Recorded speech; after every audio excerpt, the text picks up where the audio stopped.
Afternoon all. Good afternoon, ma'am. Afternoon.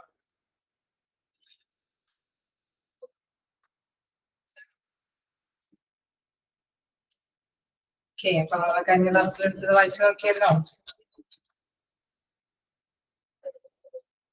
നമ്മളെ കഴിഞ്ഞ ക്ലാസ്സില് ഡെത്ത് റേറ്റ് അല്ലെ, അതിന്റെ ജസ്റ്റ് ഒന്ന് പറഞ്ഞു നിർത്തിയിരുന്നു.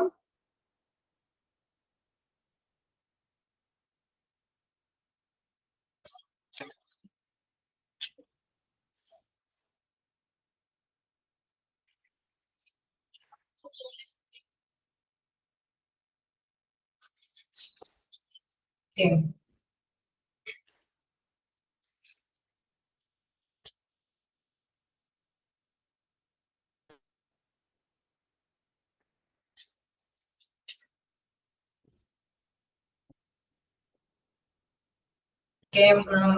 കണ്ടിന്യൂ ചെയ്യാലോ? എന്തെങ്കിലും ഡൗട്ട് ഉണ്ടോ?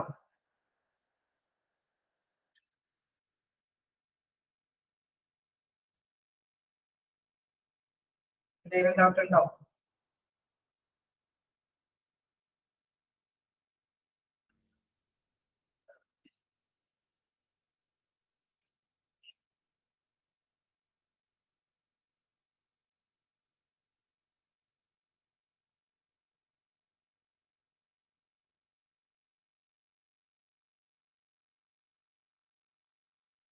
ഓക്കെ, നമുക്ക് നോക്കാം.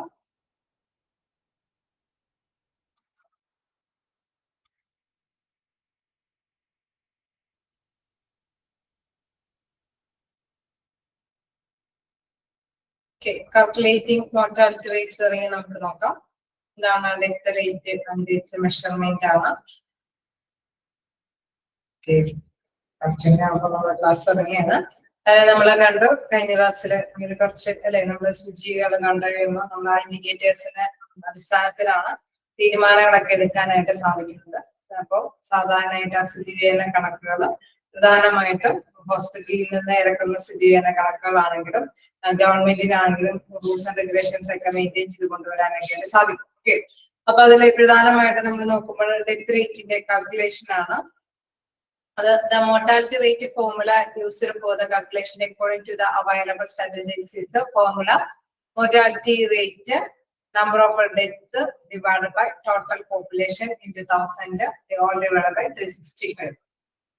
നമ്മൾ കണ്ടിരുന്നു എന്താണ് ഡെത്ത് റേറ്റ് അല്ലെങ്കിൽ മോർട്ടാലിറ്റി റേറ്റ് എന്നുള്ളത് എന്താണെന്ന് മനസ്സിലാക്കിയിരുന്നു. അതായത് മരണനിരക്ക് അല്ലെ, അത് കണ്ടെത്തുന്നതാണ്. ഒരു സ്പെസിഫിക് ആയിട്ടുള്ള ഒരു ഏരിയയില് മരണം സ്ഥിരീകരിക്കുന്നത് അല്ലെ, ഇത്രയും പോപ്പുലേഷനിൽ ഇത്രയും അല്ലെ, ടോട്ടൽ ഇത്രയും പോപ്പുലേഷൻ ഉണ്ട്. നമുക്കറിയാം ഒന്നിച്ച് ഏതെങ്കിലും ഒരു ഏരിയ ഭാഗത്ത് ഏതെങ്കിലും ഒരു ജിയോഗ്രഫിക്കൽ ഏരിയ ബേസ് ചെയ്തിട്ട് അല്ലെങ്കിൽ ഒരു ഹോസ്പിറ്റലില് ബേസ് ചെയ്തിട്ട് അതല്ലെങ്കിൽ കുട്ടികളുടേതായിട്ടുള്ള മരണനിരക്ക് അല്ലെ, അങ്ങനെ ആ ഒരു പ്രത്യേകമായിട്ടുള്ള സ്പെസിഫൈ ചെയ്തിരിക്കുന്ന ഒരു കാര്യത്തിന് അറിയാൻ വേണ്ടിയിട്ടാണ് എത്രത്തോളം മരണനിരക്ക് ഉണ്ടെന്ന് അറിയാൻ വേണ്ടിയിട്ട്.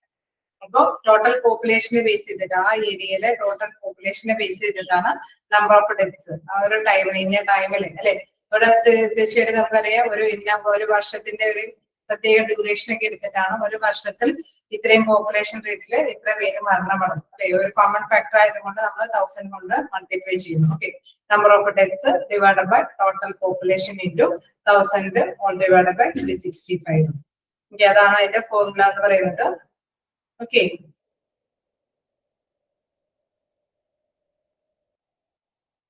തൗസൻഡ് എന്താന്നുള്ളത് മുകളിൽ പറയുന്നുണ്ട് അല്ലെ. 1000 people four A record period or A specified time frame. ആ ടൈം ഫ്രെയിമിന്റെ ആ ഒരു 1000 അവിടെ ഡിനോട്ട് ചെയ്തിട്ടാണ് തീർച്ചയായിട്ടും എല്ലാ ഫോർമുലാസിലും അത് പ്രത്യേകമായിട്ട് ഇത്രയും പോപ്പുലേഷൻസിൽ ഇത്രയും പേര് മരണമടങ്ങും അല്ലെ. അങ്ങനെ സ്ഥിരീകരണം കണക്കാക്കാൻ വേണ്ടിയിട്ടാണ്. ഓക്കെ, ക്ലിയർ ആണോ? ഓക്കെ ആണോ ഫോർമുല? ഇനി ഹോസ്പിറ്റലിലേക്ക് 2-3 ഫോർമുല അത് ബേസ് ചെയ്തിട്ട് തന്നെയുണ്ട്. അപ്പൊ മറ്റു ഫോർമുല കാണുമ്പോൾ നിങ്ങൾക്ക് ഒന്നും കൂടെ മനസ്സിലാവും. നോക്കുക, in hospital gross mortality rate total number of deaths happened in the hospital in a period divide by total number of deaths discharge during that period അല്ലെ. അവിടെ ആ ഹോസ്പിറ്റലിൽ സംഭവിച്ചിരിക്കുന്ന total number of death happen in the hospital in a period particular പീരീഡിൽ സംഭവിച്ചിരിക്കുന്ന number അല്ലെ, അത് gross mortality റേറ്റില് നമ്മൾ നോക്കുമ്പോൾ ആ പർട്ടിക്കുലർ പീരീഡിൽ സംഭവിച്ചിരിക്കുന്ന മരണനിരക്ക് divide by total number of death discharge during that period. അവിടെ ഓൾറെഡി ആ ഹോസ്പിറ്റലിൽ എത്ര പേര് സ്ഥിരീകരിച്ചു അല്ലെ, അതാണ് ന്യൂമറേറ്റർ ആയിട്ട് വരുന്നത്. എന്താണ് ഡിനോമിനേറ്ററിൽ നമുക്കറിയാം ഡിസ്ചാർജ് ചെയ്ത് പോയിട്ടുണ്ടാവും. ഹോസ്പിറ്റലിൽ മാത്രമുള്ള ഡെത്ത് മാത്രമല്ല, ആ പർട്ടിക്കുലർ പീരീഡിൽ വന്ന് അസുഖത്തിന് വന്ന് ചികിത്സയ്ക്കുമായിട്ട് വന്ന് അവിടെ നിന്ന് പോയവരുമുണ്ട്, ഓൾറെഡി അവിടെ മരണപ്പെട്ടവരുമുണ്ട് അല്ലെ. അപ്പൊ ടോട്ടൽ നമ്പർ ഓഫ് ഡെത്ത് ആണ് ഡിസ്ചാർജ് ഡ്യൂറിങ് ദാറ്റ് പീരീഡ്. ആ ടൈമിൽ ആ പീരീഡിൽ എത്ര പേരാണ് അവിടെ ചികിത്സയ്ക്കായിട്ട് വന്നത്, ആ വന്നതിൽ എത്ര പേര് മരണമടഞ്ഞു അല്ലെ. ടോട്ടൽ നമ്പർ ആണ്. അവിടെ ഹോസ്പിറ്റലിൽ മാത്രമല്ല സ്പെസിഫൈ ചെയ്തിരിക്കുന്ന ഒരു മരണം മാത്രമല്ല ഡിനോമിനേറ്റർ ആയിട്ട് കൺസിഡർ ചെയ്യുന്നത്, ടോട്ടൽ ഡിസ്ചാർജ് ചെയ്ത് പോയിട്ടും മരണം സ്ഥിരീകരിച്ചവരെയും കൂടി കൺസിഡർ ചെയ്യുന്നുണ്ട് എന്നാത്ത ഡിനോമിനേറ്ററിൽ. ഓക്കെ ഓക്കെ, ക്ലിയർ ആണോ? എത്ര നോക്കുമ്പോൾ അവിടെ ഓൾറെഡി ഹോസ്പിറ്റലിൽ ഡെത്ത് സംഭവിച്ചിരിക്കുന്നവര്, total number of death happen in hospital period then divided by total number of death discharge. In case അവിടെ നിന്ന് വിട്ടുപോയവരും കൂടി ഉൾപ്പെടുന്നതാണ് ഡിനോമിനേറ്റർ ആയിട്ട് കൺസിഡർ ചെയ്യുന്നത് into 100. Then വീണ്ടും അതിൽ നോക്കാം all the death that include deaths in emergency and ICU. അപ്പൊ അവിടെ ടോട്ടൽ നമ്പർ ഓഫ് ഡെത്തിൽ ഇവിടെ ഗ്രോസ് മോർട്ടാലിറ്റി റേറ്റ് ആയതുകൊണ്ട് തന്നെ അവിടെ എന്താണ് സ്പെസിഫൈ ICUവിന്റെ ഡെത്ത് മാത്രമല്ല നമ്മൾ നോക്കുന്നത് അല്ലെ. ICUവിൽ എത്ര പേഷ്യൻസ് ഡെത്ത് ആവുന്നത് മാത്രമുള്ള കൺസിഡറേഷൻ അല്ല പറയുന്നത്, ടോട്ടൽ നമ്പർ ഓഫ് ഡെത്ത് ആണ് അല്ലെ. അപ്പൊ എമർജൻസിയിൽ കിടക്കുന്നതാണെങ്കിൽ ICU പേഷ്യൻസ് ആണെങ്കിലും ഡെത്ത് സംഭവിച്ചിട്ടുണ്ടെങ്കിൽ അവരെ എല്ലാവരെയും തന്നെ എന്താണ് നമ്പർ ഓഫ് ഡെത്തിൽ നമ്മൾ ഇൻക്ലൂഡഡ് ആക്കും. Must be counted in denominator. All types of discharges must be taken into the account. എല്ലാ തരത്തിലും ഡിസ്ചാർജ് ചെയ്ത് അല്ലെ, ICUന്ന് ഡിസ്ചാർജ് ചെയ്തായിക്കോട്ടെ, എമർജൻസിന്ന് ആയിക്കോട്ടെ, വാർഡിൽ നിന്നായിക്കോട്ടെ, എവിടെ നിന്ന് ഡിസ്ചാർജ് ചെയ്ത് പോയിട്ട് ഡെത്ത് സംഭവിച്ചിട്ടുണ്ടെങ്കിൽ അതെല്ലാം തന്നെ ഡിനോമിനേറ്റർ ആയിട്ട് കൺസിഡർ ചെയ്യുന്നു. ഓക്കെ, ക്ലിയർ ആവുന്നുണ്ടോ? ഓക്കെ ആണോ?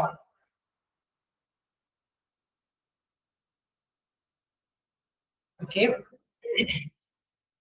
ഇനി അടുത്തൊരു ഭാഗം നോക്കുകയാണെങ്കിൽ നെറ്റ് മോർട്ടാലിറ്റി റേറ്റ് ആണ്.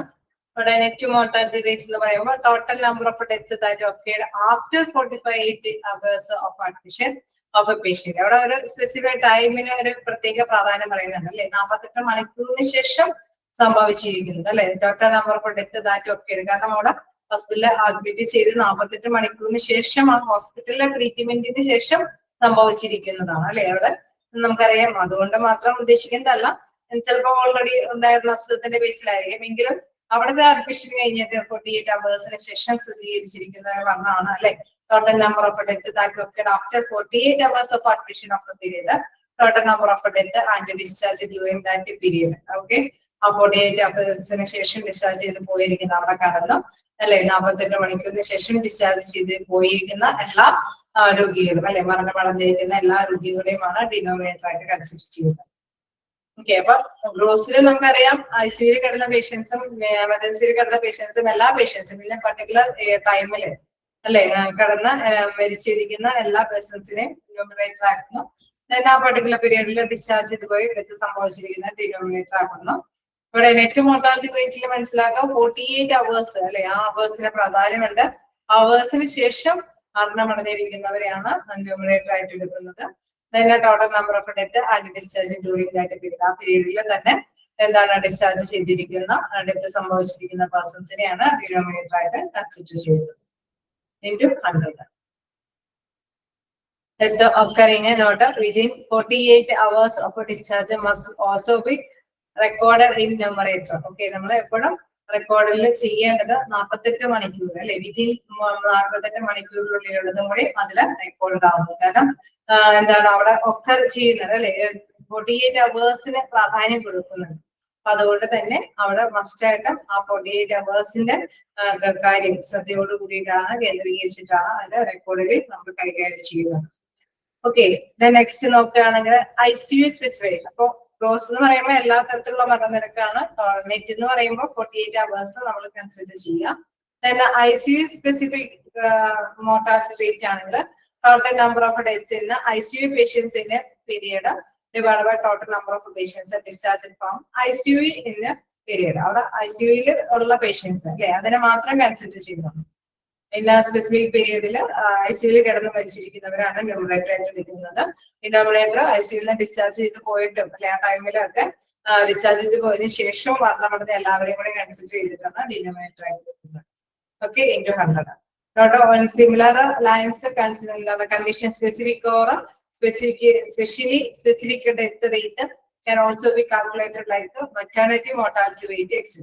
Okay, നമ്മളിപ്പോ പ്രസവ മരണ നിരക്കൊക്കെ അറിയുമ്പോഴും ഈ ഒരു രീതിയിൽ അല്ലെ, പ്രസവ ഡെലിവറിയുമായി ബന്ധപ്പെട്ട മരണമടഞ്ഞവരെ മാത്രം ഡിസ്ചാർജ് ചെയ്ത് പോയിട്ടും അല്ലെ, ഡെലിവറി കഴിഞ്ഞ് ഡിസ്ചാർജ് ചെയ്ത് പോയതിനു ശേഷവും ഇത്ര ടൈമിനുള്ളിൽ മരണമടഞ്ഞവരെയാണ് ഡിനോമിനേറ്റർ ആയിട്ട് നമ്മൾ കൺസിഡർ ചെയ്യുന്നത്. ഇപ്പൊ സ്പെസിഫിക് ആയിട്ടുള്ള ഒരു ഡെത്ത് അത് ICU പേഷ്യന്റ് ആവാം, മെറ്റർണിറ്റി വാർഡിൽ നിന്ന് പോയ വ്യക്തികളാവാം, അങ്ങനെ സ്പെസിഫൈ ചെയ്ത് ഉള്ള വ്യക്തികളുടെ ഒരു മരണനിരക്ക് അറിയുന്നതിന് വേണ്ടിയിട്ടാണ് ഈ ഒരു ഫോർമുല യൂസ് ചെയ്യുന്നത്.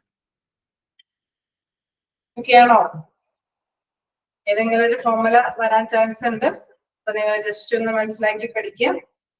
ICU എന്നൊക്കെ പറയുമ്പോൾ നിങ്ങൾക്ക് കണ്ടാൽ അറിയാം അല്ലെ, total number of death in ICU പേഷ്യന്റിന്റെ period total number of patient discharged from ICU in that period into 100. ഇവിടെയാണെങ്കിൽ total number of death that occurred after 48 hours അല്ലെ, ആ ഒരു അവേഴ്സിന് പ്രാധാന്യമുണ്ട്. മോർട്ടാലിറ്റി ആണെങ്കിൽ മനസ്സിലാക്കുക total number of death happen in the hospital അല്ലെ, അത് ICUലാവാം എമർജൻസിയിലാവാം എവിടെ കിടന്ന പേഷ്യൻസ് ആണെങ്കിലും ഹോസ്പിറ്റലിൽ കിടന്ന് മരിക്കുമ്പോൾ അവിടെ ന്യൂമറേറ്റർ ആയിട്ട് എടുക്കുന്നു. ദെൻ അവിടെ നിന്ന് ഡിസ്ചാർജ് ചെയ്ത് പോയിട്ടും മരണമടഞ്ഞവരെയും കൂടി കൺസിഡർ ചെയ്തിട്ടാണ് ഡിനോമിനേറ്ററിലൂടെ യൂസ് ചെയ്യുന്നത്. ഓക്കെ അല്ലേ? ക്ലിയർ ആണോ?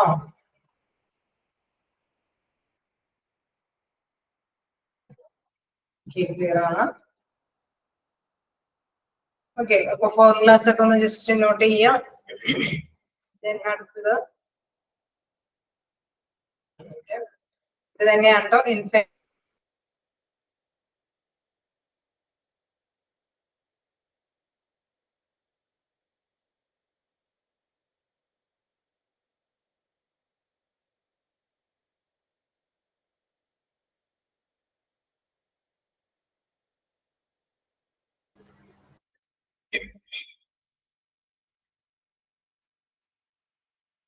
ഇൻഫന്റ് മോർട്ടാലിറ്റി റേറ്റ് നോക്കാം. എന്താണ് ഇൻഫന്റ് മോർട്ടാലിറ്റി റേറ്റിൽ പറയുന്നത്? Infant mortality rate is the number of resident new borns in a prescribed geographic area, country, state, etcetera. Okay, നമ്മളിപ്പോ ഏതെങ്കിലും അല്ലെ ശിശു ജനന നിരക്ക് പോലെ തന്നെ ശിശു മരണ നിരക്കാണ് ഇവിടെ എടുത്ത് പറയുന്നത്. അതായത് അവിടെ കുട്ടികളുടെ ഇടയിൽ മരണമടഞ്ഞവർ അല്ലെ, അപ്പൊ കൺട്രിയിലെ അല്ലെങ്കിൽ സ്റ്റേറ്റിന്റെ ഒക്കെ ഇന്ന പ്രത്യേകമായിട്ട് ജിയോഗ്രഫിക്കൽ ഏരിയയിൽ കൂടുതൽ അല്ലെ കൂടുതലായിട്ട് ഇങ്ങനെ ശിശു മരണനിരക്ക് ഉണ്ടെങ്കിൽ അതിനെ മനസ്സിലാക്കുന്നതിന് വേണ്ടിയിട്ടാണ് dying under 1 year of age divided by the number of resident live births for the same geographical area.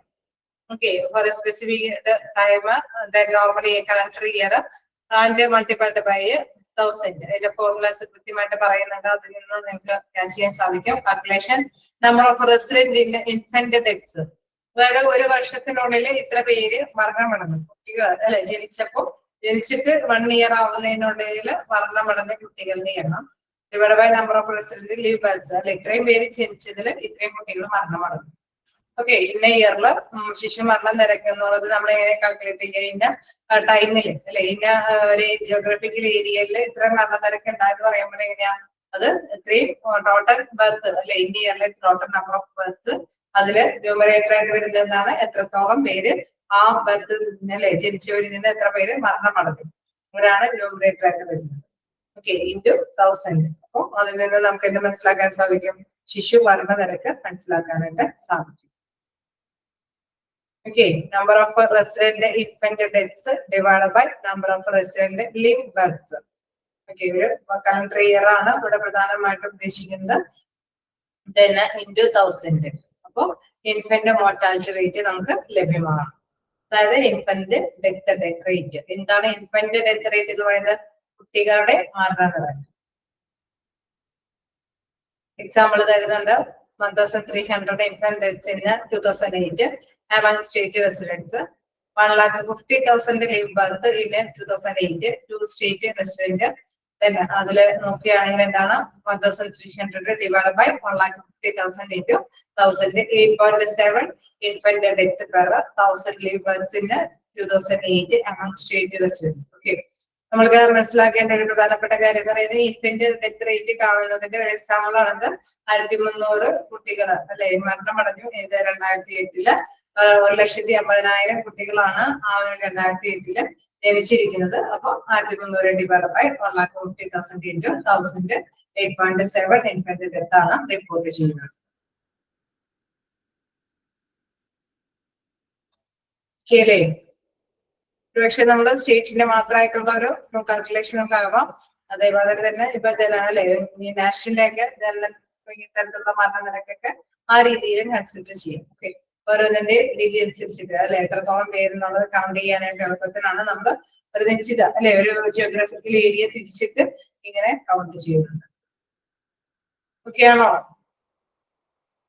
ഇനി ഹോസ്പിറ്റലിൽ നോക്കിയാണെങ്കിൽ in hospital infant mortality rate total number of infant deaths at hospital in a period divide by total number of infant discharge and death during that period into 100. Okay, അതായത് ഇവിടെ നമ്മൾ നോക്കുമ്പോൾ എന്താണ് total number of infant death hospital period ഡെത്തിന്റെ rate നോക്കുമ്പോൾ ഹോസ്പിറ്റലിൽ എത്രത്തോളം പിള്ളേര് മരിച്ചു അല്ലെ, total number of infant discharge and death during that period എത്രത്തോളം പേര് ഡിസ്ചാർജ് ചെയ്തിട്ട് ഡെത്ത് സംഭവിച്ചിട്ടുണ്ട് അല്ലെ, ഡിസ്ചാർജ് ചെയ്തതിനു ശേഷവും ഡെത്ത് സംഭവിച്ചിട്ടുണ്ട്. അത് ഡിവിയേഷൻ അതായത് ഡിനോമിനേറ്റർ ആയിട്ട് എടുക്കുന്നത് ഇൻടു 100. ഓക്കെ ആണോ?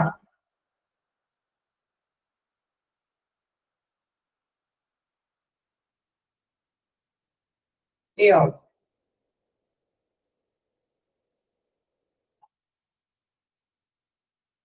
മോർട്ടാലിറ്റി റേറ്റ് അല്ലെങ്കിൽ ഡെത്ത് റേറ്റ് ഇൻഫന്റ് മോർട്ടാലിറ്റി അല്ലെങ്കിൽ ഇൻഫന്റ് ഡെത്ത് റേറ്റ് ആണ് നമ്മളിപ്പോ കണ്ടത്. ഓക്കെ, ക്ലിയർ ആണോ?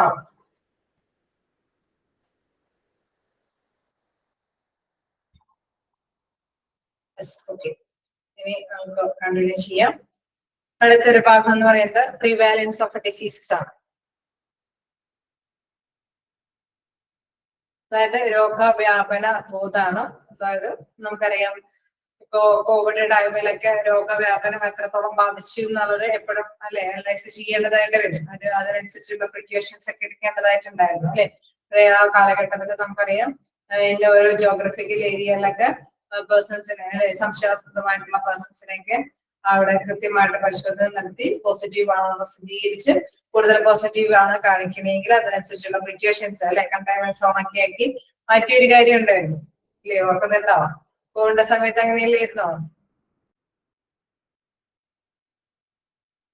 ആയിരുന്നോ?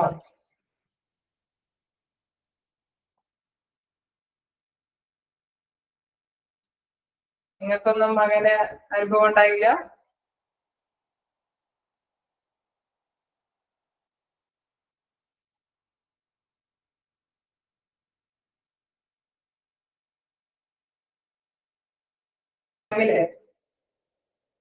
കോവിഡ് അല്ലെ കൊറോണ ഒക്കെ വ്യാപിച്ചിരുന്ന ടൈമിൽ എന്താ പ്രത്യേകതയായിരുന്നു? ഒരു ജിയോഗ്രഫിക്കൽ ഏരിയ കൺസിഡർ ചെയ്തിട്ട് ടെസ്റ്റ് നടത്തും അല്ലെ. സംശയാസ്പദമായിട്ടുള്ള പേഴ്സൺസിനെയൊക്കെ ടെസ്റ്റിങ്ങിനെ വിധേയമാക്കിയിട്ട് പോസിറ്റീവ് ആണോ എന്ന് അല്ലെ എത്രത്തോളം പേര് പോസിറ്റീവ് ആണെങ്കിൽ അതിനെ നമ്മൾ കണ്ടെയ്ൻമെന്റ് സോൺ ആക്കി തിരിച്ചിട്ടാണ് അതിനനുസരിച്ചുള്ള നടപടിക്രമങ്ങളിലൂടെയാണ് അവരെ കൈകാര്യം ചെയ്യുന്നത് അല്ലെ. ഓക്കെ, അപ്പൊ അതാണ് ഒരു രോഗവ്യാപന തോത് മനസ്സിലാക്കുന്ന ഒരു വ്യക്തി. ഞാനൊരു എക്സാമ്പിൾ പറഞ്ഞതേ ഉള്ളൂ. അപ്പൊ ആ ഒരു മൈൻഡിലേക്ക് കൊണ്ടുവരിക. ആ കൊറോണ അല്ലെങ്കിൽ കോവിഡ് ടൈമിൽ ഉണ്ടായിരുന്ന കാര്യങ്ങൾ എന്താണ് ചെയ്തത്, ആ പ്രിക്കോഷൻസ് ഇങ്ങനെയുള്ള ഒരു രോഗവ്യാപന തോത് മനസ്സിലാക്കിയിട്ടാണ് അതിനനുസരിച്ചുള്ള നടപടികളൊക്കെ സ്വീകരിക്കാനായിട്ട് സാധിക്കുന്നത്. ഓക്കെ, അപ്പൊ നമുക്ക് നോക്കാം പ്രിവാലൻസ് ഓഫ് ഡിസീസസ്. രോഗവ്യാപന തോതാണ് ആ ഒരു രോഗവുമായി ബന്ധപ്പെട്ടുള്ള വ്യാപന കാര്യമാണ് പറയുന്നത്. Prevalence referred to as a prevalence rate is the proportion of persons in a population who are affected with a particular disease or attribute at a specified point in time or over a specified period. Okay, ഒരു specified ആയിട്ടുള്ള പീരീഡില് ഒരു particular പീരീഡില് ആ പോപ്പുലേഷനെ effect ചെയ്തിരിക്കുന്നത് അല്ലെ ഏതെങ്കിലും രോഗം പ്രത്യേകമായിട്ട് ആ പോപ്പുലേഷനെ എഫക്ട് ചെയ്തിട്ടുണ്ടെങ്കിൽ അത് കണ്ടെത്താൻ ആ വ്യാപന തോത് ആ രോഗവ്യാപന തോത് കണ്ടെത്തുന്നതിന് വേണ്ടിയിട്ടാണ് പ്രിവാലൻസ് നമ്മൾ ആ തോത് കണ്ടുപിടിക്കുന്നത്. Prevalence is a measure of a disease that lets us determine a person's likelihood of having a disease. So the number of prevalence case is the total of number of cases of a disease that exist in a population. Okay, നമുക്കറിയാം അതൊരു രോഗവ്യാപനമാണ് അല്ലെ. അപ്പൊ അവിടെ എന്താണ് അവിടുത്തെ രോഗികളിൽ അവിടുത്തെ പോപ്പുലേഷനിൽ അത് വ്യാപിച്ചു കിടക്കുകയാണ്. അതുകൊണ്ട് തന്നെ നമുക്കറിയാം total number of case diseases that exist in A population, ആ പോപ്പുലേഷനെ അല്ലെ ആ ജനസംഖ്യയെ അത് ബാധിക്കുന്നുണ്ട്. നമുക്കറിയാം രോഗലക്ഷണത്തോടു കൂടിയ കുറച്ച് പേര് അതിലേക്ക് ഇൻവോൾവഡ് ആകുമ്പോൾ അല്ലെ, അപ്പൊ മറ്റുള്ളവർക്കും ആ രോഗങ്ങളെ പടർന്നു പിടിക്കാനുള്ള സാധ്യതകളുണ്ട് അല്ലെ. അപ്പൊ അത് കൃത്യമായിട്ട് മനസ്സിലാക്കാനായിട്ടാണ് പ്രിവാലൻസ് റേറ്റ് കണ്ടെത്തുന്നത്. The prevalence is measured by dividing the number of a person with the disease or a condition at a particular time point by the number of individuals examined. Okay, നമ്മള് സാധാരണയായിട്ട് ഇതെങ്ങനെ സ്ഥിരീകരിക്കുന്നത്? കുറച്ചു പേരെ നമ്മൾ പരിശോധിക്കും അല്ലെ, കുറച്ചു പേരെ പരിശോധിച്ചു കഴിഞ്ഞിട്ട് പോസിറ്റീവായിട്ട് റിപ്പോർട്ട് ചെയ്യുന്നുണ്ട്. അപ്പൊ 100 പേരിൽ 10 പേരെ സ്ഥിരീകരിച്ചു, അല്ലെങ്കിൽ 100 പേരിൽ 50 പേരെ സ്ഥിരീകരിച്ചു അല്ലെ. പോസിറ്റീവ് ആയിട്ടുള്ളവരെ നമ്മൾ നോക്കുമ്പോഴാണ് ഇത്രയും പേർക്ക് പോസിറ്റീവ് ആണെന്ന് റിപ്പോർട്ട് കാണുന്നത് അല്ലെ. ഇപ്പൊ എത്ര പേരെയാണോ നമ്മൾ എക്സാമിൻ ചെയ്തത് അതായിരിക്കും ഡിനോമിനേറ്റർ. ദെൻ അതില് സ്ഥിരീകരണം സംഭവിച്ചിരിക്കുന്നത് അല്ലെങ്കിൽ പോസിറ്റീവ് ആയിട്ടുള്ള വ്യക്തികൾ ആരായിരിക്കും, അതായിരിക്കും ന്യൂമറേറ്റർ ആയിട്ട് വരും. അപ്പോ 100 പേരെ പരിശോധിച്ചപ്പോൾ 80 പേർക്ക് സ്ഥിരീകരണം ഉണ്ടെങ്കിൽ നമുക്കറിയാം എന്താണ് അവിടെ രോഗവ്യാപന തോത് കൂടുതലാണ്. 100 പേരെ പരിശോധിച്ചപ്പോൾ ഒരു 5 പേരൊക്കെയാണ് സ്ഥിരീകരണം ഉള്ളതെങ്കിൽ നമുക്ക് എന്താണെന്ന് പറയാൻ സാധിക്കും, രോഗവ്യാപന തോത് കുറവായിരിക്കും കൂടുതലായിരിക്കും, കുറവാണ് അല്ലെ. അപ്പൊ രോഗവ്യാപന തോത് കണ്ടെത്താൻ വേണ്ടിയിട്ടാണ് ഈ പ്രിവാലൻസ് ടെസ്റ്റ് നടത്തുന്നത്, അല്ലെങ്കിൽ ആ രോഗവ്യാപന തോത് കണ്ടെത്തുന്നത്. ഓക്കെ, ഐഡിയ അതെന്താണെന്നുള്ളത് ക്ലിയർ അല്ലേ? ആ ഒരു രോഗവ്യാപനം എത്രത്തോളം ഉണ്ടെന്ന് അറിയുന്നതിന് വേണ്ടിയിട്ടാണ് പ്രിവാലൻസ് റേറ്റ് കണ്ടെത്തുന്നത്. ഓക്കെ, ഇനി അതിന്റെ പ്രിവാലൻസിന്റെ ഇമ്പോർട്ടന്റ് നോക്കാം. കണ്ടിന്യൂ ചെയ്യാലോ? Okay. The prevalence and the incidence of a disease are among the most basic measures in epidemiology. Okay, നമുക്കറിയാം ഇത് പ്രധാനപ്പെട്ട ഒരു മെഷർമെന്റ് ആണ്. കാരണം നമുക്കറിയാം പ്രിവാലൻസ് അത് കണ്ടെത്തി കഴിയുമ്പോൾ അതിനനുസരിച്ചുള്ള പ്രിക്കോഷൻസ് എടുക്കാൻ സാധിക്കും അല്ലെ. Prevalence is a measure of the load of a disease in a population in a given location at a particular time as represented in a count of the number of people affected. Okay, നമുക്കറിയാം എത്രത്തോളം വ്യക്തികളെ വ്യാപിച്ചു അല്ലെ, ഇത്രയും പ്രതിനിധീകരിച്ചിട്ട് കുറച്ച് പേരെ നമ്മള് എന്താണ് അവിടെ ടെസ്റ്റ് ചെയ്യാൻ വിധേയമാക്കുന്നുള്ളൂ അല്ലെ, കുറച്ച് റെപ്രസെന്റേറ്റീവിനെയാണ് വിധേയമാക്കുന്നുള്ളത്. അങ്ങനെ നോക്കുമ്പോൾ തന്നെ നമുക്കറിയാം എത്രത്തോളം പേരെ വ്യാപിച്ചു എന്ന് നമുക്ക് കണ്ടെത്താനായിട്ട് സാധിക്കും അല്ലെ. ഒരു പർട്ടിക്കുലർ ആയിട്ടുള്ള ഒരു ലൊക്കേഷനിൽ അല്ലെങ്കിൽ ഒരു പർട്ടിക്കുലർ ആയിട്ടുള്ള ടൈമില് നമ്മൾ മെഷർമെന്റ് എടുക്കുന്നതാണ് എന്താ പ്രിവാലൻസ് റേറ്റിന്റെ മെഷർമെന്റ്. അത്രത്തോളം ആ പോപ്പുലേഷൻ എത്രത്തോളം ബാധിച്ചു എന്നറിയാൻ വേണ്ടിയിട്ടാണ് ഈ മെഷർമെന്റ് എടുക്കുന്നത്. തീർച്ചയായിട്ടും റെപ്രസെന്റേറ്റീവിനെ എടുത്ത് നമ്മൾ പരിശോധിക്കുമ്പോൾ എത്രത്തോളം പീപ്പിൾസിനെ അത് അഫക്ട് ചെയ്തിട്ടുണ്ടെന്ന് കണ്ടെത്താനായിട്ട് സാധിക്കുന്നു അല്ലെ. നമ്മളൊരു പർട്ടിക്കുലർ സമയത്താണ് അല്ലെ, ഒരു ഇന്ന് നമ്മൾ ആ ടൈമിലൊക്കെ ന്യൂസിലൊക്കെ കേൾക്കാം ഇന്ന് സ്ഥിരീകരിച്ചവരെ അല്ലെ, ഇത്രയും പേരെ ടെസ്റ്റ് ചെയ്തപ്പോൾ ഇന്ന് സ്ഥിരീകരിച്ചവരുടെ എണ്ണം ഇത്രമായി കുറഞ്ഞു, ഗണ്യമായിട്ട് കൂടി, അല്ലെങ്കിൽ അങ്ങനെ വ്യത്യസ്തമായിട്ടുള്ള റിപ്പോർട്ടുകൾ നമുക്ക് കണ്ടെത്താനായിട്ട് സാധിക്കും. അപ്പൊ പ്രധാനമായിട്ടും മനസ്സിലാക്കേണ്ടത് പോപ്പുലേഷനെ ബാധിച്ചോ ഇല്ലയോ എന്നുള്ളത് അല്ലെ, പെർട്ടിക്കുലർ ആയിട്ടുള്ള ആ പോപ്പുലേഷന് ഈ രോഗം ബാധിച്ചിട്ടുണ്ടോ എന്നുള്ളത് കൃത്യമായിട്ട് അറിയുക എന്നുള്ളതാണ് പ്രിവാലൻസിന്റെ പ്രധാനപ്പെട്ട പ്രാധാന്യം എന്ന് പറയുന്നത്. The disease has the highest prevalence. Okay, നമ്മളിപ്പോ ഈ റേറ്റ് വെച്ച് നോക്കുന്ന കുറച്ച് എക്സാമ്പിളുകൾ തന്നിട്ടുണ്ട്. നമ്മളിപ്പോ കോവിഡ് ആയതുകൊണ്ട് അതിനെപ്പറ്റി പെട്ടെന്ന് പറഞ്ഞതേ ഉള്ളൂ. ഇതിനകത്ത് നോക്കാം, cardiovascular diseases account for most NCD deaths or 7.9 million people yearly followed by cancers. അതായത് ഓരോ തരത്തിലുള്ള ഡിസീസിനെ കുറിച്ചിട്ട് നമുക്ക് കൃത്യമായിട്ട് തന്നെ ഇതുമായിട്ട് ബന്ധപ്പെട്ട് കണ്ടെത്താനായിട്ട് സാധിക്കും അല്ലെ. ഇൻ കേസ് എന്താണ് കാർഡിയോവാസ്കുലർ ഡിസീസസ്, അതായത് നോൺ കമ്മ്യൂണിക്കൽ ആയിട്ടുള്ള ഡിസീസസ് അല്ലെ, മറ്റുള്ളവരുമായിട്ട് വ്യാപിക്കാൻ സാധ്യത ഇല്ലാത്ത ഡിസീസസ് ആണെങ്കിൽ കൂടി ഇത്ര പേരെ അത് എഫക്ട് ചെയ്തു, അല്ലെങ്കിൽ 7.9 million people ഇയർലി അതുമായി ബന്ധപ്പെട്ട് അല്ലെ ആ ഒരു ചികിത്സയുമായി ബന്ധപ്പെട്ട് മുന്നോട്ട് പോകുന്നവരാണെന്ന് നിശ്ചയിക്കാൻ സാധിക്കും. അതുപോലെ തന്നെ ക്യാൻസർ പേഷ്യൻസ് അല്ലെ, ഇത്രയും പേഷ്യൻസ് ഒക്കെ ഇത്രയും പേരെ ടെസ്റ്റ് ചെയ്തപ്പോൾ ഇത്രയും പേരും എന്താണ് ക്യാൻസർ പേഷ്യന്റുകളായിരുന്നു അല്ലെ. അപ്പൊ ഒരു സ്ഥിരീകരണം അതിനുള്ള മുൻകരുതലുകൾ അല്ലെ, ഒരു പ്രത്യേകമായിട്ട് നമ്മള് പറയും കേരളത്തിന്റെ ഡയബറ്റീസ് പേഷ്യൻസിന്റെ നിരക്ക് എണ്ണം ഗണ്യമായിട്ട് വർദ്ധിച്ചു വരികയാണ് എന്നൊക്കെയുള്ള റിപ്പോർട്ടുകൾ വായിക്കും അല്ലെ? അങ്ങനെയൊക്കെ ന്യൂസിൽ ചർച്ച ചെയ്യാറില്ലേ? ഉണ്ടാവാറുണ്ടോ? ക്യാൻസർ പേഷ്യൻസ് ഇത്രയധികം കൂടി വരുന്നു. ഓക്കെ, അപ്പൊ ഏതെങ്കിലും ഒരു പർട്ടിക്കുലർ ആയിട്ടുള്ള ഡിസീസസുമായി ബന്ധപ്പെട്ട തോത് അല്ലെ, അത് എടുത്തു പറയുന്നത് ഈ ഒരു രീതിയിലായിരിക്കും. ക്രോണിക് റെസ്പിറേറ്ററി ഡിസീസസ് 4.1 മില്യൺ, അതായത് വിട്ടുമാറാത്ത എന്തെങ്കിലും അല്ലെ ശ്വാസതടസ്സം പോലെയുള്ള അസുഖങ്ങളൊക്കെ ഉണ്ടെങ്കിൽ അത് ഇത്രയും 4.1 ബില്യൺ പീപ്പിൾസ് ഒക്കെ അതിന് അരികുകളാണ്. അതുമായി ബന്ധപ്പെട്ടുള്ള ഭവിഷ്യത്തുകൾ നേരിടുന്നവരാണ് എന്നൊക്കെയുള്ള അനുമാനത്തിൽ എത്താൻ സാധിക്കുന്നു. ഓക്കെ, ചുമ കാര്യങ്ങളൊക്കെ ഓക്കെ, നമുക്കറിയാം കഫ് കാര്യങ്ങളൊക്കെ ഉണ്ടെങ്കിൽ ഇപ്പൊ നമുക്കറിയാം ഇപ്പോഴത്തെ കാലഘട്ടത്തില് കഫാണ് കൂടുതൽ അല്ലെ, ചുമയാണ് കൂടുതൽ പ്രശ്നം. And diabetes 2.0 million including kidney diseases, death caused by diabetes. Okay, അപ്പൊ ഡയബറ്റീസ് ആയിട്ടുള്ള പേഷ്യൻസിന്റെ എണ്ണമൊക്കെ അവിടെ കൃത്യമായിട്ടൊക്കെ ഇത്രയും പീപ്പിൾസ്. അപ്പൊ ഈ രോഗവ്യാപന തോതിൽ നിന്നാണ് ഇത് കൺസെപ്റ്റ് ചെയ്യുന്നത്. ഇത്രയും പേര് നമ്മൾ സംശയാസ്പദമായിട്ടുള്ള വ്യക്തികളെ പരിശോധിക്കുന്നു. ആ പരിശോധിക്കുന്നതിൽ ഇത്രയും പേരെ സ്ഥിരീകരിക്കുന്നു. അങ്ങനെയാണ് ആ തോത് മനസ്സിലാക്കുന്നത്.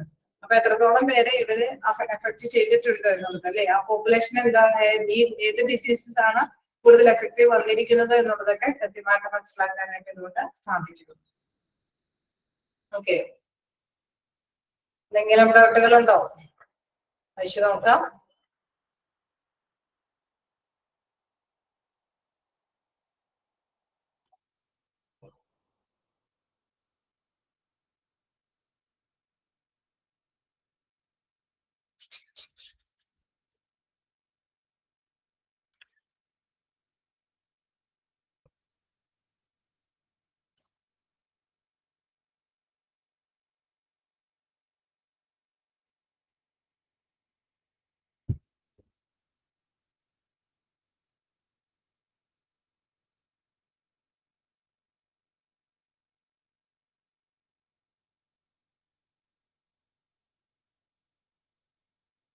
പ്രിവാലൻസിന്റെ ഇമ്പോർട്ടൻസ് എന്ന് പറയുമ്പോൾ പ്രത്യേകിച്ച് നോക്കേണ്ട ഒരു കാര്യം എന്ന് പറയുന്നത്, പോപ്പുലേഷനെ ബേസ് ചെയ്ത് നമ്മൾ നോക്കുമ്പോൾ അവിടെ ഇത്രയും പോപ്പുലേഷനെ കൂടുതൽ എഫക്റ്റീവ് ആയിട്ട് ബാധിച്ചിട്ടുണ്ടെങ്കിൽ അല്ലെ, കൂടുതലായിട്ട് ബാധിച്ചിട്ടുണ്ടെങ്കിൽ, ഇപ്പൊ കോവിഡ് ഞാൻ എക്സാമ്പിൾ ആയിട്ട് വീണ്ടും പറയാൻ കാരണം 100 പേരെ സ്ഥിരീകരിച്ചപ്പോൾ അല്ലെ, 100 പേരിൽ ഒരു 80 പേരെ സ്ഥിരീകരിച്ചു കഴിഞ്ഞപ്പോൾ വ്യാപന തോത് എന്താണ്, കൂടുതലാണ് അല്ലെ. വ്യാപന തോത് കൂടുതലാണെങ്കിൽ എന്താണ്, അവിടെ ഒരു കണ്ടെയ്ൻമെന്റ് സോൺ ആക്കി അത് മാറ്റിയിടണം. കാരണം അവിടെ നിന്ന് മറ്റുള്ളവർക്കും അല്ലെങ്കിൽ അവിടേക്ക് മറ്റു വ്യക്തികൾക്കും വരാനായിട്ടുള്ള സാഹചര്യം അവിടെ ബ്ലോക്ക് ചെയ്യാണ്. കാരണം കൂടുതൽ വരുന്ന അല്ലെ പേഴ്സൺസ് വന്നു കഴിഞ്ഞാൽ തന്നെ അവർക്കും കൂടി അസുഖം വ്യാപിക്കാനായിട്ട് സാധ്യത കൂടുതലുള്ള ഒരു ഏരിയ ആയിട്ട് കൺസിഡർ ചെയ്യാം. പിന്നെ അതുകൊണ്ട് അത് മാത്രമല്ല, നമുക്കറിയാം ഇവർക്ക് വേണ്ടിയിട്ട് അല്ലെ, ഇങ്ങനെ ബാധിച്ചത് കൊണ്ട് തന്നെ അവർക്ക് എന്തെങ്കിലും മെഡിസിൻസ് കൊടുക്കാനോ അല്ലെങ്കിൽ അവർക്ക് ആവശ്യമായിട്ടുള്ള പ്രിക്കോഷൻസ് മുൻകരുതലുകളൊക്കെ എടുക്കാനൊക്കെ ആയിട്ട് സജ്ജമാക്കാനായിട്ട് സാധിക്കും അല്ലെ.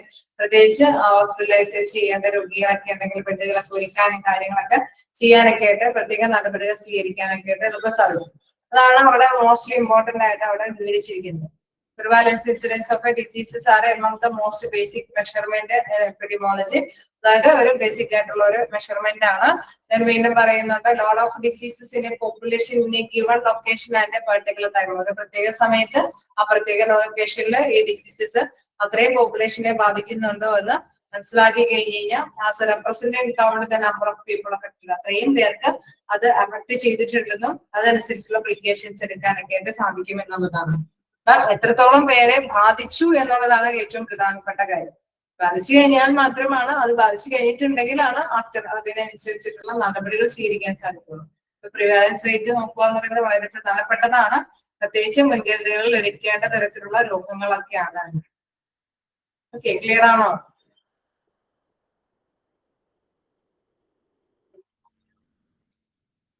ഓക്കെ ആണോ?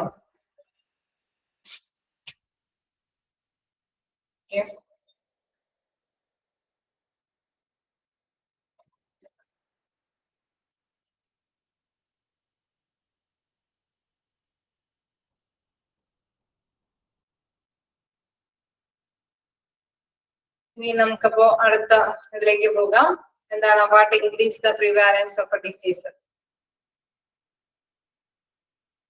ഇനി വീണ്ടും അതിന്റെ തന്നെ കാര്യം പറയുന്നുണ്ട്. അതായത് prevalence increase when new disease case are detected. അതായത് പ്രിവാലൻസ് എപ്പോഴാണ് ഇൻക്രീസ് ചെയ്യുന്നത്, വ്യാപന തോത് എപ്പോഴാണ് കൂടുക, കുറച്ചും കൂടി പേര് അല്ലെ എങ്ങനെ ഈ രോഗമായിട്ട് തന്നെ വരുമ്പോൾ പ്രിവാലൻസ് റേറ്റ് കൂടുന്നു അല്ലെ. അങ്ങനെ prevalence rate decrease when patient is either quad or time. Prevalence rate കുറയുന്ന എപ്പോഴാണ്, ഒന്നില്ലെങ്കിൽ അസുഖം ബാധിച്ചവര് രോഗം അല്ലെ രോഗ ശുശ്രൂഷ കാര്യങ്ങളൊക്കെ നടത്തി കുറഞ്ഞു പോകാനായിട്ട് ആ അസുഖം മാറാനായിട്ടുള്ള സാധ്യത, അല്ലെങ്കിൽ അവര് മരിച്ചു പോകും അല്ലെ, ഡെത്ത് സംഭവിച്ചു. അപ്പൊ എന്താണ്, അവിടെ അത്തരത്തിലുള്ള രോഗികൾ ഇല്ലാതെയാകും. ഓക്കെ, അപ്പൊ പ്രിവാലൻസ് റേറ്റ് കൂടുന്നത് എപ്പോഴാണ്, പുതിയ പുതിയ രോഗികൾ റിപ്പോർട്ടായിട്ട് വരുമ്പോൾ, പോസിറ്റീവായിട്ട് സ്ഥിരീകരിച്ചു വരുമ്പോൾ. കുറയുന്നത് ഒന്നില്ലെങ്കിൽ മരിച്ചു പോവുക, അതല്ലെങ്കിൽ ചികിത്സ സംബന്ധമായ രീതിയിൽ അത് അസുഖം ഭേദമായി പോവുക, രോഗശമനം വരിക അല്ലെ. ക്ലിയറല്ലേ?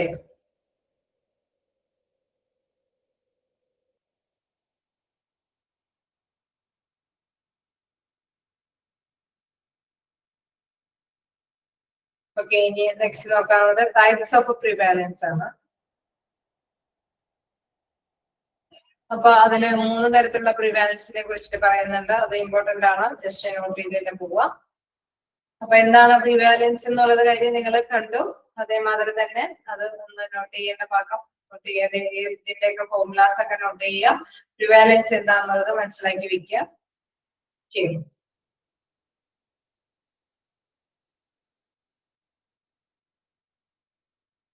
Prevalence referred to as a prevalence rate is the proportion of a person in a population who are affected with a particular diseases or attributed at a specified point of a time. Like ഒരു ടൈമിനുള്ളിൽ ഏതെങ്കിലും ഒരു രോഗം particular geographical ഏരിയയിലുള്ള പീപ്പിൾസിനെയൊക്കെ affect ചെയ്യുന്നുണ്ടെങ്കിൽ തീർച്ചയായിട്ടും അത് prevalence ഒരു രോഗവ്യാപനമെന്ന് നമുക്ക് വിശേഷിപ്പിക്കാനായിട്ട് സാധിക്കും. ഇനി ടൈപ്സ് ഓഫ് പ്രിവാലൻസ് നോക്കുകയാണെങ്കിൽ 3 തരത്തിലുള്ള പ്രിവാലൻസിലാണുള്ളത്. First one point prevalence, second one period prevalence, third one lifetime prevalence. അപ്പൊ point prevalence the number of case of health event at a certain time. The period prevalence the number of case of health event in reference to a period of 12 months. Okay, അവിടെ പ്രത്യേകമായിട്ട് പറയുന്നത് ഒരു പ്രത്യേക സമയത്ത് അല്ലെ, ഒരു പ്രത്യേക സമയത്ത് എന്ന് പറയുമ്പോൾ പോയിന്റ് പ്രിവാലൻസ് ആണ്.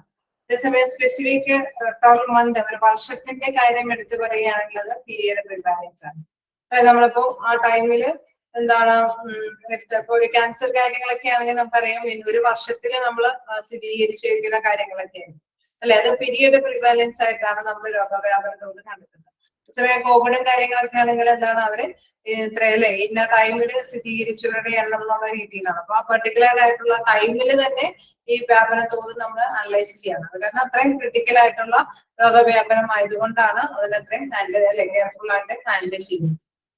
ഇവിടെ രോഗവ്യാപനം എന്ന് പറയുന്നത് മറ്റുള്ളവർക്ക് കയറി പിടിക്കാൻ സാധ്യതയില്ല എങ്കിൽ കൂടി എന്താണ് ഇങ്ങനെയുള്ള പ്രിക്കോഷൻസ് എടുക്കേണ്ട ഒരു ഘട്ടങ്ങളൊക്കെ ഉള്ളത് കൊണ്ട് തന്നെ അവിടെ തീർച്ചയായിട്ടും പർട്ടിക്കുലർ ആയിട്ടുള്ള അസുഖത്തിനെയൊക്കെ പീരിയഡ് പ്രിവാലൻസ് കൊണ്ട് തന്നെ the number of case of health even in reference to a period. ഇവിടെ ഹെൽത്ത് അല്ലെ ഒരു പീരീഡിലേക്ക് റെഫർ ചെയ്യുന്നതാണ്. ഒരു നിശ്ചിത പീരീഡ് എന്ന് പറഞ്ഞാൽ ഒരു 12 months എക്സാമ്പിൾ പറയുന്നുണ്ട്. 12 monthലേക്ക് ആ അസുഖത്തിനെ കുറിച്ചിട്ട് റെഫർ ചെയ്യുന്നതാണ്. ഓക്കെ, ഇന്ന അസുഖം ബാധിച്ചിട്ടുണ്ടോ, ഇന്ന അസുഖം ബാധിച്ചിട്ടുണ്ടോ, ക്യാൻസർ ഈ 12 months അകം എത്ര പേരെ ഈ ജിയോഗ്രഫിക്കൽ ഏരിയയിൽ ബാധിച്ചു അല്ലെ, അത് സ്ഥിരീകരിക്കുന്നതിന് വേണ്ടി. ഇനി third one lifetime prevalence എന്ന് പറയുമ്പോൾ the number of case of health event in reference to the total lifetime അല്ലെ, മുഴുവൻ ജീവനാന്ത കാലഘട്ടങ്ങളിൽ ഇതുമായി ബന്ധപ്പെട്ടുള്ള കേസുകൾ അല്ലെ, അതാണെങ്കിൽ ആ രോഗമാണെങ്കിൽ ആജീവനാന്തമുള്ള കേസുകളൊക്കെ ആണെങ്കിൽ അതിനെ ലൈഫ് ടൈം പ്രിവാലൻസ് എന്ന് പറയും. ഓക്കെയാണോ?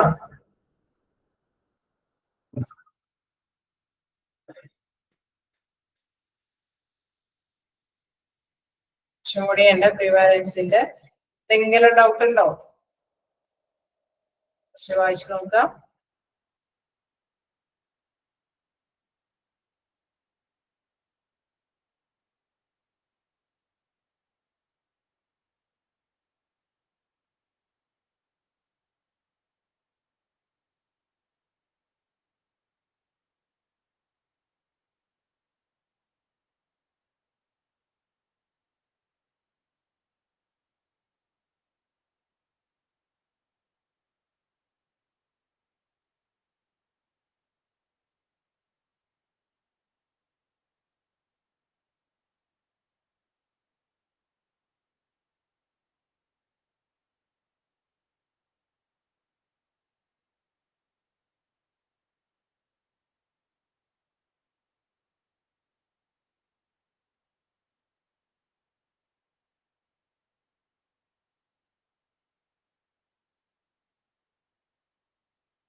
ഒക്കെയാണോ? അങ്ങനെ ചെയ്യാലോ. മൂന്നെണ്ണം ഓർത്ത് വയ്ക്കാം. മൊത്തം ആയുസിനെ മൊത്തം ബാധിക്കുന്ന രോഗമാണെങ്കിൽ അത് ലൈഫ് ടൈം പ്രിവാലൻസ്, അതേമാതിരി തന്നെ പ്രത്യേകമായിട്ട് അല്ലെ health event refers to a period of 12 months, ഒരു 1 ഇയറിലേക്കൊക്കെ നമ്മൾ കൺസിഡർ ചെയ്യുമ്പോൾ അങ്ങനെയൊക്കെയുള്ള അതുകളാണ് അല്ലെ ഒരു കാലയളവിനെ പരാമർശിക്കുന്ന ഒരു രോഗവ്യാപനമാണ് എങ്കിൽ അതിനെ നമ്മൾ പീരിയഡ് പ്രിവാലൻസ് എന്ന് പറയുന്നു. പിന്നെ ഒരു ആരോഗ്യ പരിപാടി, ഒരു നിശ്ചിതമായിട്ടുള്ള ഒരു ആരോഗ്യം അല്ലെ, അത് number of case of health event certain time, ആ ടൈമില് ഉള്ള കാര്യങ്ങളെ കുറിച്ചിട്ട് നമ്മൾ പ്രതിപാദിക്കുകയാണ് പോയിന്റ് പ്രിവാലൻസ്. ഈ പോയിന്റ് പ്രിവാലൻസ് നമുക്ക് number of case in A defined population at 1 point of time divided by number of people in a defined population at the same point in a time. അതായത് നമ്മൾ പരിശോധിച്ചപ്പോൾ അല്ലെ എത്ര പേര് number of cases in defined population ആയിട്ട് 1 point of time, ആ 1 point of ടൈമില് എന്താണ് നമുക്ക് ഉണ്ടായിരിക്കുന്നവര് അല്ലെ ആ ഒരു സമയത്ത് സ്ഥിരീകരണം വന്നിരിക്കുന്നത് divide by number of people in defined populations, അത്രമാത്രം പീപ്പിൾസിനെയാണ് നമ്മൾ ഡിഫൈൻ ചെയ്തത് അല്ലെ. ഇവിടെ സാമ്പിള് നമ്മൾ ശേഖരിച്ചു, അതിൽ സ്ഥിരീകരണമാണ് എന്താണ് നമ്പർ ഓഫ് കേസ് ന്യൂമറേറ്റ് ആയിട്ട് എടുക്കുന്നത്. പിന്നെ എത്ര പേര് നമ്മൾ എത്ര പോപ്പുലേഷനെ നമ്മൾ കൺസിഡർ ചെയ്തു, അതാണ് ഡിനോമിനേറ്റർ ആയിട്ട്. 100-ൽ 10 പേരെ സ്ഥിരീകരിച്ചു, അല്ലെങ്കിൽ 100-ൽ 20 പേരെ സ്ഥിരീകരിച്ചു. The use of a prevalence help to calculate the magnitude of health problems and disease in a community. നമുക്കറിയാം ഇതിൽ പ്രധാനമായിട്ടും രോഗവ്യാപന തോത് അല്ലെ അത് കണക്കാക്കാൻ വേണ്ടിയിട്ട് തന്നെയാണ്, തീർച്ചയായിട്ടും കാൽക്കുലേറ്റ് ചെയ്യാൻ വേണ്ടിയിട്ടാണ്, ആ തോത് അളക്കാൻ വേണ്ടിയിട്ടാണ്. Identify potential high risk populations, നമുക്കറിയാം സമൂഹത്തിന്റെ ആരോഗ്യ പദ്ധതികൾ അല്ലെ ഒരുപാട് പേരെയൊക്കെ ബാധിക്കുന്നതാണെങ്കിൽ അതനുസരിച്ചിട്ടുള്ള പ്രിക്കോഷൻസ് ഒക്കെ എടുക്കണം. അപ്പൊ ഐഡന്റിഫൈ പൊട്ടൻഷ്യൽ റിസ്ക് എന്താണ് populations useful for administrative and planning process. Okay, നമുക്കറിയാം ഈ ഒരു തോത് മനസ്സിലാക്കിയിട്ടാണ് അഡ്മിനിസ്ട്രേറ്റീവ് ലെവലിലുള്ളവരൊക്കെ തീരുമാനമെടുക്കുന്നത്. നമ്മൾ നേരത്തെ പറഞ്ഞ 100-ൽ 80 പേരെ സ്ഥിരീകരിച്ചിട്ടുണ്ടെങ്കിൽ തീരുമാനങ്ങൾ എടുക്കണം അല്ലെ. ഗവൺമെന്റിനാണെങ്കിലും പോളിസി നയങ്ങളൊക്കെ രൂപീകരിക്കണം. ആ ഭാഗത്തേക്ക് ആരും പോകരുത്, നിർദ്ദേശങ്ങൾ നൽകണം. അഥവാ എന്തെങ്കിലും ഉണ്ടെങ്കിൽ അതിന്റെ പ്രിക്കോഷൻസ് അല്ലെ മോർ പ്രിക്കോഷൻസ് എടുത്തിട്ട് മാത്രമാണ് അവരെ കൺസിഡർ ചെയ്യാനും മറ്റു കാര്യങ്ങളിലൊക്കെ ഇടപെടാനൊക്കെ സാധിക്കുകയുള്ളൂ. ഓക്കെ, നമ്മൾ മരണം സ്ഥിരീകരിച്ചവരൊക്കെ എങ്ങനെയാണ് ആ ടൈമിലൊക്കെ കൈകാര്യം ചെയ്തതൊക്കെ നമുക്കറിയാം അല്ലെ. വളരെ കെയർഫുൾ ആയിട്ടാണ് അതൊക്കെ ഹാൻഡിൽ ചെയ്യുന്നത്. അപ്പൊ അതെല്ലാം അത്തരത്തിലുള്ള ഭരണ നിർവഹണന്റെ അവരുടേതായിട്ടുള്ള കാര്യങ്ങൾക്ക് വേണ്ടിയിട്ടും ഈ ഒരു പ്രിവാലൻസ് റേറ്റ് യൂട്ടിലൈസ് ചെയ്യും. ഇനി അതിന്റെ തന്നെ ലിമിറ്റേഷൻസ് വരുന്നുണ്ട്.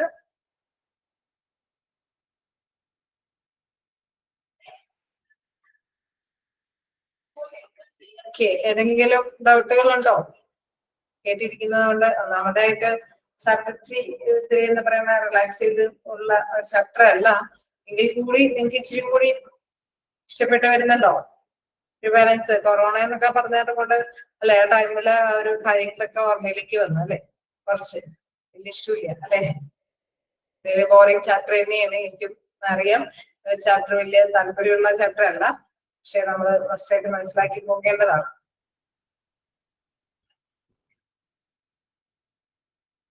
എന്തെങ്കിലും പക്ഷെ ഡൗട്ടുകൾ ഉണ്ടോ എടുത്തേല്?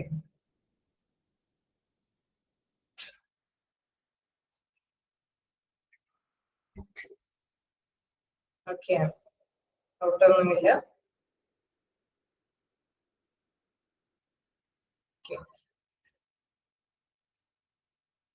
ഇനി നമുക്ക് അടുത്ത ഒരു ഭാഗം നോക്കാം. ലിമിറ്റേഷൻസ് പ്രിവാലൻസിന്റെ ലിമിറ്റേഷൻ നമുക്ക് തന്നെ അറിയാം. എല്ലാവരെയും ഒന്നും ടെസ്റ്റ് ചെയ്യുന്നില്ല അല്ലെ, കുറച്ച് പേരെയാണ് ടെസ്റ്റ് ചെയ്യുന്നത്. അവരെ കൂടി ടെസ്റ്റ് ചെയ്ത് ചിലപ്പോ എന്താണ് ചില നമ്മൾ നേരത്തെ പറഞ്ഞ അത്തരം പ്രിക്കോഷൻസ് എടുക്കേണ്ട കിടന്നു. ചിലപ്പോ ആണെങ്കിൽ എന്താണ് സംശയാസ്പദമായ രോഗികളൊന്നും ചിലപ്പോൾ ടെസ്റ്റ് ചെയ്യാൻ പോയിന്ന് വരുന്നു. അപ്പൊ നമുക്ക് സ്ഥിരീകരണം നമുക്ക് ഉറപ്പിക്കാനൊന്നും സാധിക്കില്ല അല്ലെ.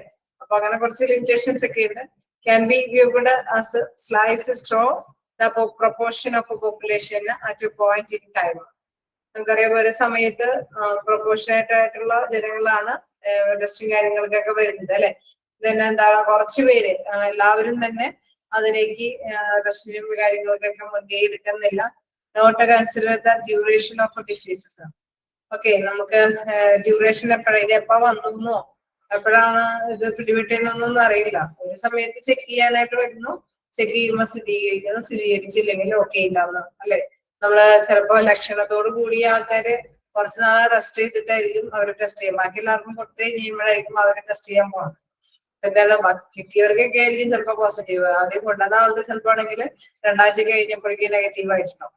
ഇല്ലേ, അങ്ങനെയൊക്കെയുള്ള വ്യത്യാസങ്ങൾ ഉണ്ടാക്കിയിട്ടില്ലേ? ആ ടൈമുകളിൽ തന്നെ അതൊക്കെ ഒരു രസകരമായിട്ടുള്ള സംഭവമായിരിക്കും.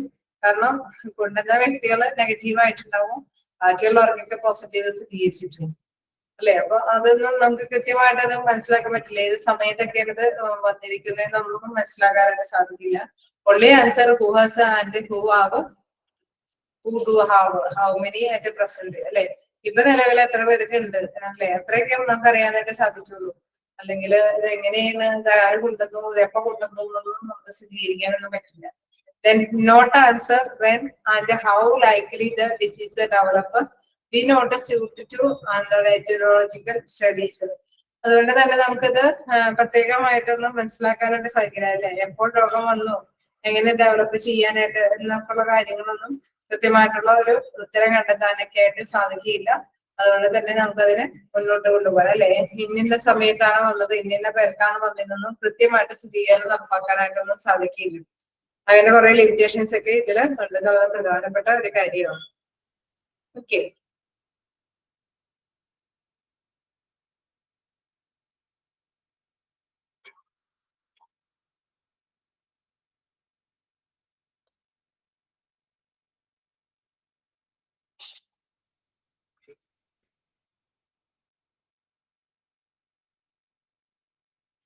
വായിച്ചു നോക്കേണ്ടതുണ്ടോ? ഒരു ഭാഗമേ ഉള്ളൂ ഈ പ്രിവാലൻസിന്റെ. ജസ്റ്റ് വായിച്ചു നോക്കാം, കാരണം എന്തെങ്കിലും ഡൗട്ട് ഉണ്ടെങ്കിൽ ചോദിക്കാട്ടോ.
ഇനി നിങ്ങൾക്ക് ഒന്ന് മെമ്മറി പുതുക്കാൻ പറ്റുന്ന ഒരു അവസരമാണ് ഇതിൽ പറയുന്നത്. നിങ്ങൾ ഓർത്ത് വെക്കാൻ പോകേണ്ട ടൈമിലുള്ള കുറച്ച് കാര്യങ്ങളൊക്കെ ഓർത്താൽ മതി. ഫാക്ടേഴ്സ് എഫക്റ്റീവ് പ്രിവാലൻസ് അല്ലെ, എന്തൊക്കെ ഫാക്ടറുകളാണ് അതിനെ എഫക്ട് ചെയ്യുന്നുള്ള കാര്യങ്ങളാണ് പറയുന്നത്. ഇൻക്രീസ്ഡ് ബൈ ഡിക്രീസ്ഡ് ബൈ, അതായത് രോഗം വർദ്ധിച്ചു വരാനായിട്ട് അല്ലെ, രോഗാവസ്ഥ പ്രിവാലൻസ് റേറ്റ് കൂടാനായിട്ടുള്ള സാധ്യത പറയാനായിട്ടുള്ള സാധ്യത. Longer duration of the diseases, അതായത് രോഗം വന്നിട്ട് പെട്ടെന്നൊന്നും മാറുന്നില്ല. ഇപ്പൊ നേരത്തെ പറഞ്ഞ മാതിരി തന്നെ പോസിറ്റീവായിട്ട് സ്ഥിരീകരിച്ചിട്ട് അല്ലെ ഒരുപാട് നാള് കഴിഞ്ഞിട്ടേ മാറുന്നുള്ളൂ. അതില് അവരുടെ ആളുകള് അല്ലെ, അവര് എന്തായാലും തീർച്ചയായിട്ടും ആ കാര്യങ്ങൾ വൈറസ് അല്ലെ അത് അവിടെ ഉണ്ടാകിയാൽ തീർച്ചയായിട്ടും എന്താണ് ഒരുപാട് നാള് അതില് ഉള്ളത് കൊണ്ട് തന്നെ അതിന്റെ അണുക്കൾ അവിടെ തന്നെ നൽകാൻ സാധിക്കും. അപ്പൊ കുറെ ഡ്യൂറേഷൻ ഉണ്ടെങ്കിൽ ആ ഡിസീസസ് ഇൻക്രീസ് ചെയ്ത് തന്നെ നിൽക്കും. Then prolongation of life of the patient without care. അത് മാത്രമല്ല നമ്മള് ചികിത്സയൊന്നും ഇല്ലാതെയാണ് അല്ലെ, ചിലപ്പോ ചികിത്സയൊക്കെ കൊടുത്താൽ പെട്ടെന്ന് മാറിയേ, ചിലപ്പോ ചിലര് നാച്ചുറലി തന്നെ മാറാനായിട്ടൊക്കെ വെയിറ്റ് ചെയ്യും. അപ്പൊ അതുകൊണ്ട് തന്നെ എന്താണ് ഒരുപാട് കുറെ നാള് അല്ലെ അതിന്റെ ലോങ് ഡ്യൂറേഷൻ കൂടുതലായിരിക്കും. വേറെ പ്രത്യേകിച്ച് ചികിത്സകൾ ചെയ്യുന്നില്ല. Increased new case, increase incidence അല്ലെ, അതായത് പുതിയ പുതിയ കേസുകൾ വരുമ്പോഴും നമുക്കറിയാം വ്യാപനത കൂടും. ഇൻ മൈഗ്രേഷൻ ഓഫ് കേസസ്, അതായത് ചിലപ്പോൾ പുറത്തുനിന്ന് ജീവനക്കാരൊക്കെ ഉണ്ടെങ്കിൽ അല്ലെ അവരും വന്നു ചേരുമ്പോൾ എന്താ പ്രത്യേകത, അവിടെ രോഗവ്യാപനത്തോട് കൂടുക, കൂടി പിടിപെടാനായിട്ടുള്ള സാധ്യതയുണ്ട്. Out migration of healthy people, ഇപ്പൊ നിലവിലുള്ള ഇതില് രോഗാവസ്ഥയുള്ള പീപ്പിൾസ് ഒക്കെയാണ് അവിടെ ഉള്ളത് അല്ലെ. അവരെ കൂടുതൽ രോഗമില്ലാത്തവരുണ്ട്, പക്ഷെ അവരെന്താണ് അവർക്ക് വിലയിരുത്തുന്ന എത്തി അവര് പുറത്തേക്ക് പോകും അല്ലെ. കുറച്ച് ഔട്ട് മൈഗ്രേഷൻ അവര് കുടിയേറി വേറെ സ്ഥലത്തേക്കൊക്കെ പോകും. അങ്ങനെ വരുമ്പോൾ എന്താണ് അവിടെയുള്ള രോഗവ്യാപനത്തോട് ഇങ്ങനെ കൂടി തന്നെ ഇരിക്കും. Then in migration of suspicious people, ഇങ്ങനെ സംശയാസ്പദമായിട്ടുള്ള രോഗികൾ ഉണ്ടെങ്കിൽ അവര് ചിലപ്പോൾ ഇത്തരം നമ്മുടെ ഈ ഏരിയയിലേക്കൊക്കെ വരാൻ, അതായത് രോഗമുള്ള ഒരു ഇതിലേക്ക് തന്നെ വരാനായിട്ടുള്ള സാധ്യതയുണ്ട്. അപ്പൊ എന്താണ് അവർക്കും എന്താണ് അസുഖം പിടിപെടാനായിട്ടുള്ള സാധ്യതയുണ്ട്. ഓക്കെ, വീണ്ടും എന്താണ് out migration of healthy people. Case രോഗം ഉള്ളവര് കൂടുതലും, രോഗമില്ലാത്തവര് കുറച്ചു പേരേ ഉള്ളൂ, പക്ഷെ അവര് ആരോഗ്യമുള്ളത് കൊണ്ടാണ് ആളുകൾ പിടിപെടാത്തത്. അങ്ങനെ ആരോഗ്യമുള്ളവർ എന്ത് ചെയ്യും, അവിടെ നിന്ന് വിട്ടുപോകാനൊക്കെ ശ്രമിക്കും. അപ്പൊ എന്താണ് രോഗവ്യാപനത്തോട് അവിടെ കൂടി തന്നെ ഇരിക്കും.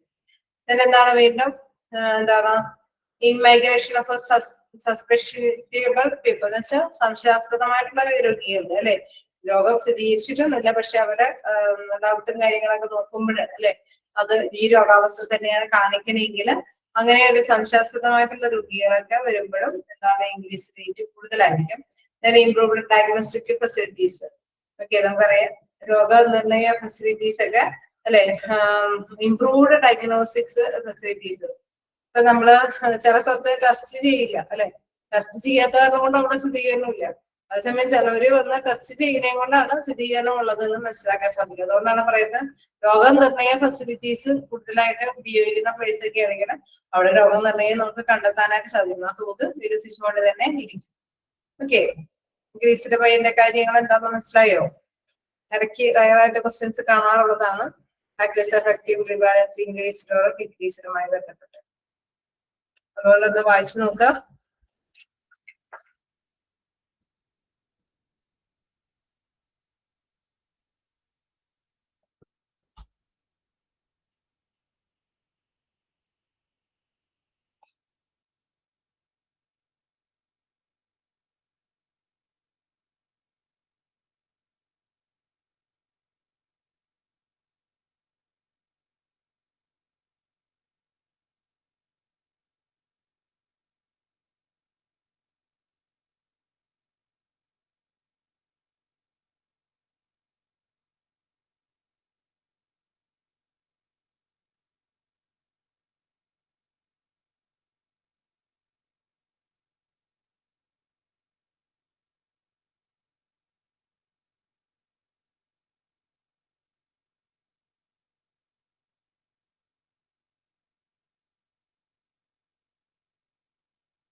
ഡിക്രീസ്ഡ് നോക്കാം.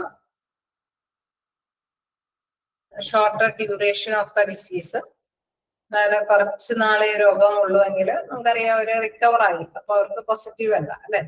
High case fatality rate from disease, അതായത് കുറച്ച് കൂടുതൽ അല്ലെ മരണനിരക്ക് കൂടുതലായിട്ട് വരികയാണെങ്കിൽ എന്താണ് ഉള്ള രോഗികൾ, സ്ഥിരീകരിച്ച രോഗികൾ കുറച്ചുപേര് മരിച്ചുപോയി അല്ലെ, ഇപ്പൊ കുറച്ചു പേരുള്ളൂ. നേരത്തെ പറഞ്ഞ മാതിരി തന്നെ മരിച്ചുപോയവരെ നീക്കിയെത്തിയ ആ റേറ്റ് കുറവായിരിക്കും. Decrease in new case, decrease in incidence അല്ലെ, വരുന്നത് പുതിയ പുതിയ കേസ് അത് കുറഞ്ഞാണ് വരുന്നതെങ്കിൽ, ഡിക്രീസ് പറഞ്ഞാൽ കുറഞ്ഞു വരെയാണ് അല്ലെ, എങ്കിൽ നമുക്കറിയാം അവിടെ റേറ്റ് കുറവായിരിക്കും. ഈ migration of healthy people, okay നമുക്കറിയാം കുറച്ചു പേരേ ഉള്ളൂ, ആ കുറച്ചുപേരുടെ ഇടയിൽ കൂടെ ഹെൽത്തി ആരോഗ്യവാന്മാരാണ് വന്ന് ചെക്ക് കയറുന്നിരിക്കുന്നത്. അപ്പൊ തീർച്ചയായിട്ടും അവർക്ക് രോഗം വരാനായിട്ടുള്ള സാധ്യതയില്ല, പ്രതിരോധ ശേഷിയില്ല. അപ്പൊ അങ്ങനെ വരുമ്പോൾ രോഗം വരാനായിട്ടുള്ള സാധ്യതയില്ല. ഔട്ട് മൈഗ്രേഷൻ ഓഫ് കേസ്, നിലവിലുള്ളവര് കുറച്ചേ ഉള്ളൂ, അതില് എന്താണ് ആ രോഗമുള്ളവരാണെങ്കിൽ വിട്ടുപോവുകയും ചെയ്യും. അപ്പൊ എന്താണ് അവിടെ രോഗവ്യാപന തോത് കുറയും. Improved care rate of person, നമുക്കറിയാം ഈ പരിചരണം അതൊക്കെ വളർത്തിക്കൊണ്ടുവരികയാണെങ്കിൽ അവിടെ തീർച്ചയായിട്ടും ഉള്ള രോഗികളൊക്കെ പരിചരിച്ച് സൗഖ്യമാക്കിയാൽ തീർച്ചയായിട്ടും എന്താണ് രോഗവ്യാപന തോത് വീണ്ടും കുറയും. ഓക്കെ, ഇതൊന്ന് വായിച്ചു നോക്കാം. എന്താണ് അതിന്റെ മീനിങ് വന്നേക്കണെന്നുള്ളത് ഇതാണെന്നുള്ളത്. ഒരു സെന്റൻസേ ഉള്ളൂ, പക്ഷെ അതിന്റെ മീനിങ് ഹിസ്റ്ററി ലാസ്റ്റ് ബുദ്ധിമുട്ടുണ്ട്.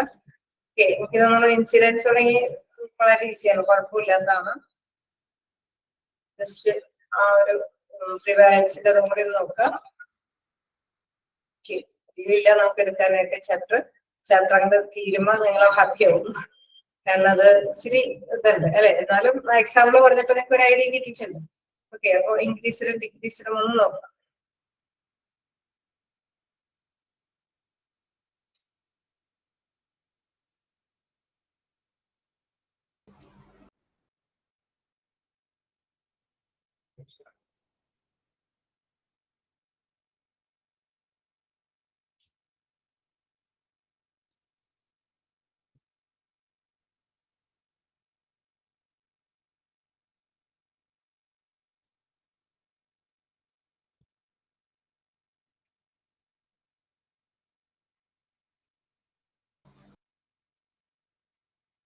Okay, out migration.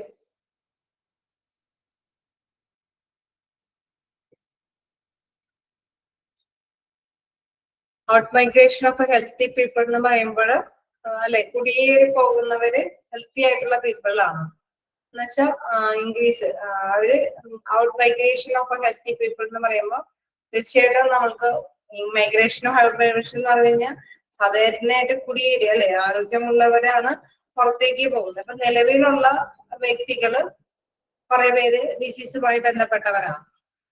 അവരുടെ കൂട്ടത്തിൽ കുറച്ച് പേര് ആരോഗ്യവാന്മാരുണ്ട്, അതായത് ഡിസീസസ് ഇല്ലാത്തവര്. അപ്പൊ അവര് എന്താണ് പുറത്തേക്ക് പോവുകയാണ്. ഔട്ട് മൈഗ്രേഷൻ എന്ന് പറഞ്ഞാൽ കുടിയേറി മറ്റു പ്ലേസിലേക്ക് പോവുകയാണ്. Out migration of healthy people. അവര് മറ്റു സ്ഥലത്തേക്ക് പോവുകയാണ്. അപ്പൊ അവർക്ക് രോഗമില്ലാത്തവർ പോയി കഴിഞ്ഞാൽ ഇപ്പൊ നിലവിലുള്ളവരുടെ എണ്ണം എന്ന് വെച്ച് നോക്കുമ്പോൾ എന്താണ് അവിടെ തോത് കൂടിക്കൊണ്ടിരിക്കുകയാണ്. അതേസമയം നമ്മൾ കൺസിഡർ ചെയ്യണം അല്ലെ, ടോട്ടൽ നിരക്ക് നമ്മൾ കൺസിഡർ ചെയ്യുമ്പോൾ അവിടെ ഉള്ളവരെല്ലാവരും രോഗികളായിട്ട് മാറാണ്. ഉള്ളവരാണെങ്കിൽ രോഗമില്ലാത്തവരാണെങ്കിൽ പോവുകയും ചെയ്തു. അപ്പൊ എന്നുള്ള രോഗവ്യാപന തോത് അപ്പൊ നിലവിൽ അവിടെ കൂടുതലാണ്. കാരണം അവിടെ പരിശോധിച്ചു കഴിഞ്ഞാൽ 100-ൽ 100 പേർക്ക് സ്ഥിരീകരിക്കാനേ സാധിക്കുള്ളൂ അല്ലെ. കാരണം എന്താണ്, ഉള്ളവരെല്ലാവരും രോഗികളാണ്. ഉള്ള ആരോഗ്യവാന്മാരൊക്കെ ആണെങ്കിൽ പുറത്തേക്ക് പോയി. മനസ്സിലായോ? ക്ലിയർ ആയോ?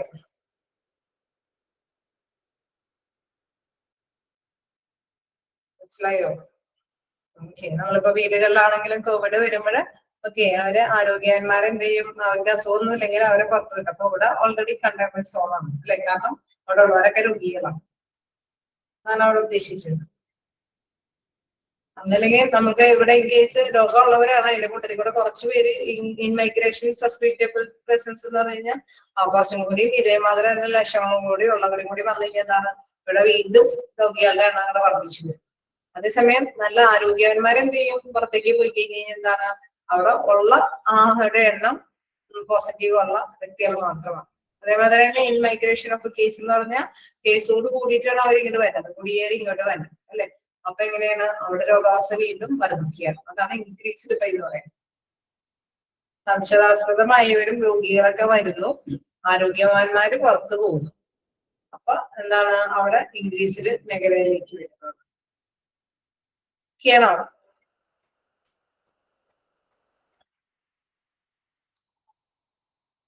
ഓക്കെ, ഞാൻ അൺമ്യൂട്ട് ആക്കിയിട്ടുണ്ട്. ഓക്കെയാണ്. ഇച്ചിരി പാടാണ് ഓരോ സെന്റൻസ് വായിക്കുമ്പോ. എന്താണ് ഒരു സെന്റൻസ് മാത്രമേ ഉള്ളൂ അല്ലെ, അതിൽ നിന്നൊന്നും ഗ്രഹിക്കാനില്ല. അതുകൊണ്ടാണ് ഞാൻ ഇത്തിരി സ്ലോയിൽ എടുത്തത്. ഓക്കെ ഓക്കെ, ഇൻസിഡൻസ് തുടങ്ങി അത്രയും ബുദ്ധിമുട്ടുണ്ടാവില്ലെന്ന് തോന്നുന്നു. എന്തായാലും നിങ്ങൾക്ക് ഇഷ്ടപ്പെടുമായിരിക്കും. നമുക്ക് അത് കൊടുക്കാനില്ല. ഒരു ക്ലാസ് കൊണ്ട് തീരുമെന്ന് അറിയില്ല, ചിലപ്പോ 1-1.5 ക്ലാസ് ഉണ്ട്. ഓക്കെ, എങ്ങനെ ഡൗട്ടുകൾ ഉണ്ടോ? അതും ഒന്ന് നോട്ട് ചെയ്ത് തരാം കേട്ടോ. കാരണം അത് ചിലപ്പോഴൊക്കെ ക്വസ്റ്റ്യൻസ് കാണാറുണ്ട്.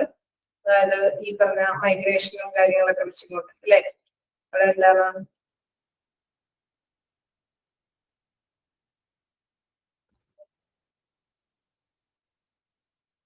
Increased by factors affecting prevalence increased by എന്നൊക്കെ പറഞ്ഞുകൊണ്ട് ഓപ്ഷൻസ് തരുമ്പോൾ നിങ്ങളൊന്ന് ശ്രദ്ധിക്കുക. ഇൻക്രീസ് ചെയ്യാൻ സാധ്യതയുള്ള പോയിന്റ്സ് തന്നെയാണോ എന്നുള്ളത് ഓർത്ത് വെക്കുക. ഓക്കെ അപ്പൊ നമുക്ക് നെക്സ്റ്റ് ക്ലാസ്സിൽ കാണാം. എന്തെങ്കിലും ഡൗട്ടുകൾ ഉണ്ടോ? ഞാൻ അൺമ്യൂട്ട് ആക്കിയിട്ടുണ്ട്.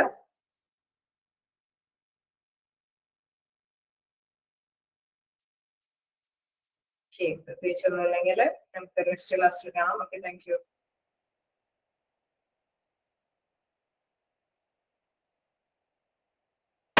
Thank you, ma'am. Thank you, ma'am.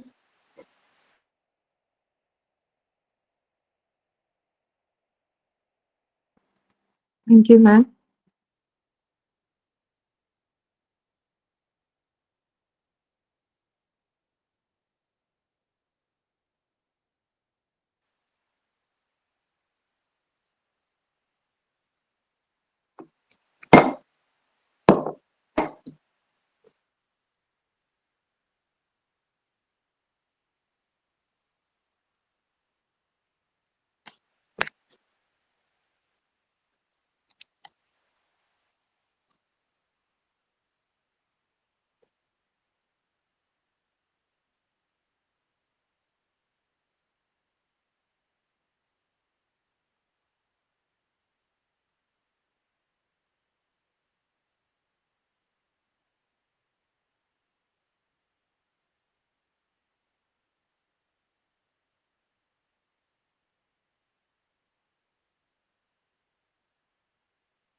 അടുത്തത് ആരുടെ ക്ലാസ്സാ?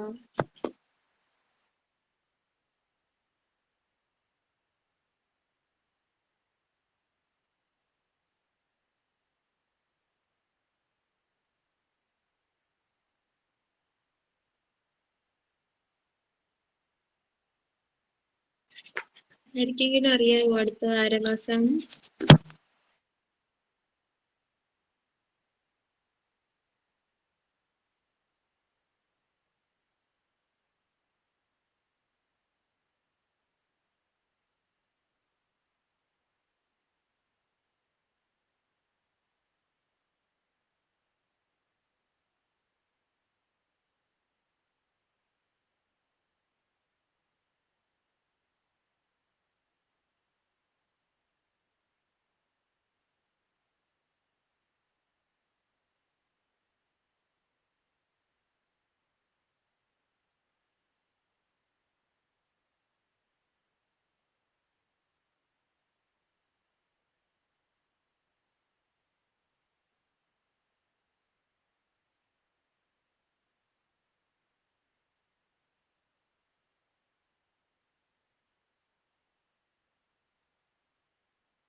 Good afternoon.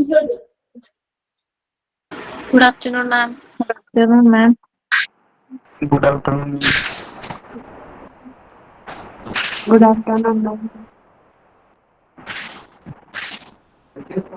Fun. Good afternoon, ma'am. Good afternoon.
Technical issue ഒന്നുകൊണ്ടാണ് കേട്ടോ.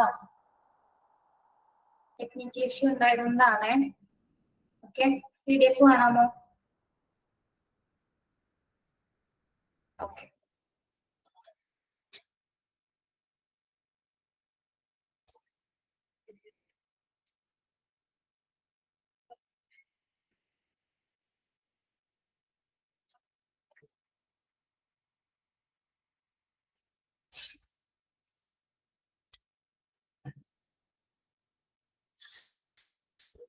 നമ്മൾ എന്താ പറഞ്ഞോണ്ടിരുന്നേ? മെറ്റീരിയൽസ് മാനേജ്മെന്റ് അല്ലേ?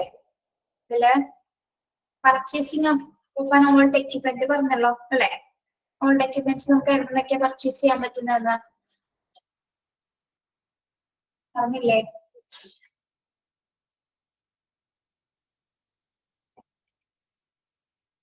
പറഞ്ഞോ ഇല്ലേ? പറഞ്ഞു. ആ, ജസ്റ്റ് പറഞ്ഞോളൂ അല്ലെ? ആ, ഒന്ന് നമുക്ക് എങ്ങനെ 4 സോഴ്സസിലൂടെ നമുക്ക് ഓൾഡ് എക്യുപ്മെന്റ്സ് വാങ്ങിക്കാൻ പറ്റും. ഒന്ന് ഡയറക്റ്റ് പർച്ചേസ്, ഓർഡർ ആയിട്ട് നമുക്ക് ഡയറക്റ്റ് പർച്ചേസ് ചെയ്തിട്ട് യൂസ് ചെയ്ത എക്യുപ്മെന്റ്സ് നമുക്ക് വാങ്ങിക്കാൻ പറ്റും അല്ലെ? പേജ് നമ്പർ പറഞ്ഞു കൊടുക്കാവോ? Page number 95. നിങ്ങളുടെ വ്യത്യാസം ഉണ്ടോന്ന് അറിയില്ല കേട്ടോ. ഹെഡിങ് നോക്കി എടുക്കട്ടോ. Purchasing of an old equipment.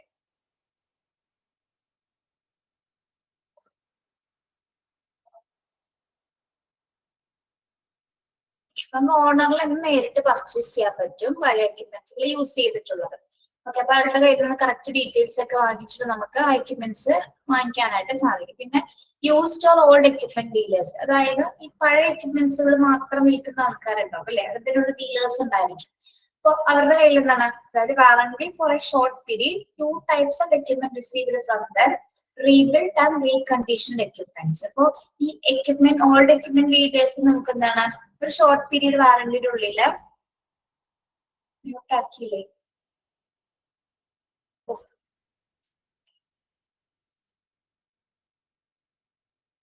കണ്ടോ, എന്റെ ഫ്ലോ പോയി. എന്താ പറഞ്ഞേ?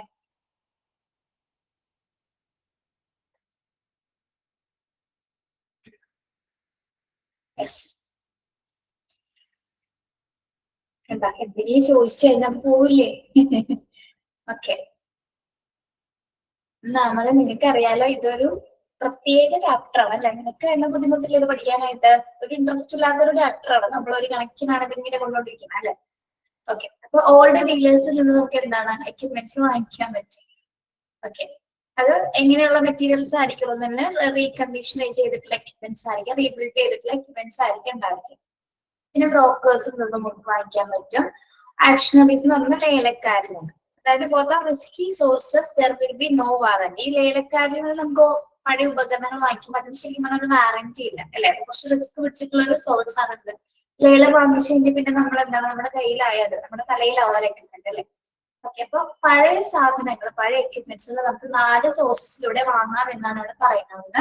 ഡയറക്റ്റ് ഓണറിൽ നിന്ന് വാങ്ങിക്കാം, യൂസ്ഡ് എക്യുപ്മെന്റ് ഡീലേഴ്സിൽ നിന്ന് വാങ്ങിക്കാം, പിന്നെ എന്താണ് ബ്രോക്കേഴ്സിൽ നിന്ന് വാങ്ങിക്കുകയാണെങ്കിൽ ലേലക്കാരിൽ നിന്ന് വാങ്ങിക്കാം. ഓക്കെ, ഇനി നമ്മൾ ഈ പഴയ സാധനം വാങ്ങിച്ചു കഴിഞ്ഞാൽ നമുക്ക് എപ്പോഴും ഗുണം മാത്രമേ ഉണ്ടാവുള്ളൂ, ബെനിഫിറ്റ് മാത്രമേ ഉണ്ടാവുള്ളൂ. പഴയ സാധനം ഉപയോഗിച്ച് കഴിഞ്ഞാല് എന്തെങ്കിലും ഡിസഡ്വാൻറ്റേജസ് ഉണ്ടാവും അതിന്?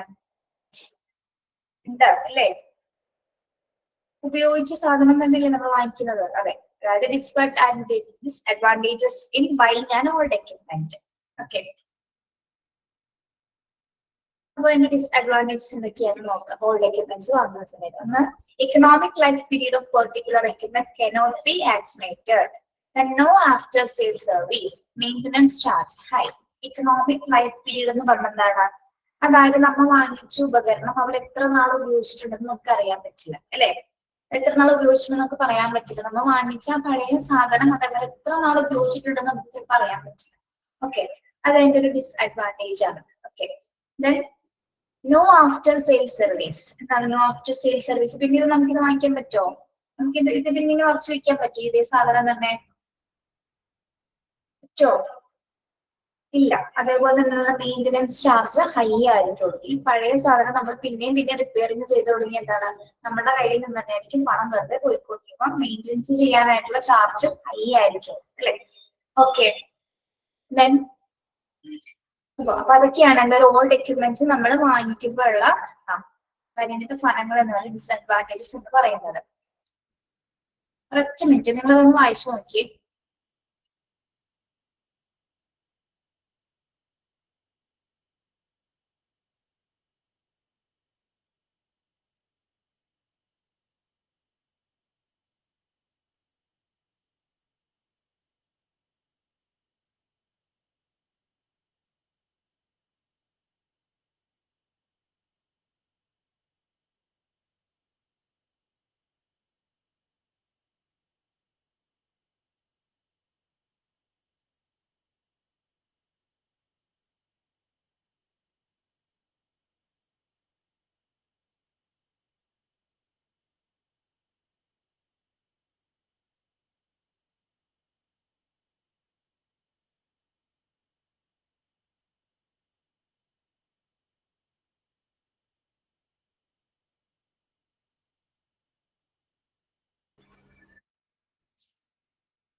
മനസ്സിലായോ ഓൾഡ് എക്യുപ്മെന്റ്സിന്റെ ഡിസ്അഡ്വാൻറ്റേജസ് എന്തൊക്കെയാണെന്ന്?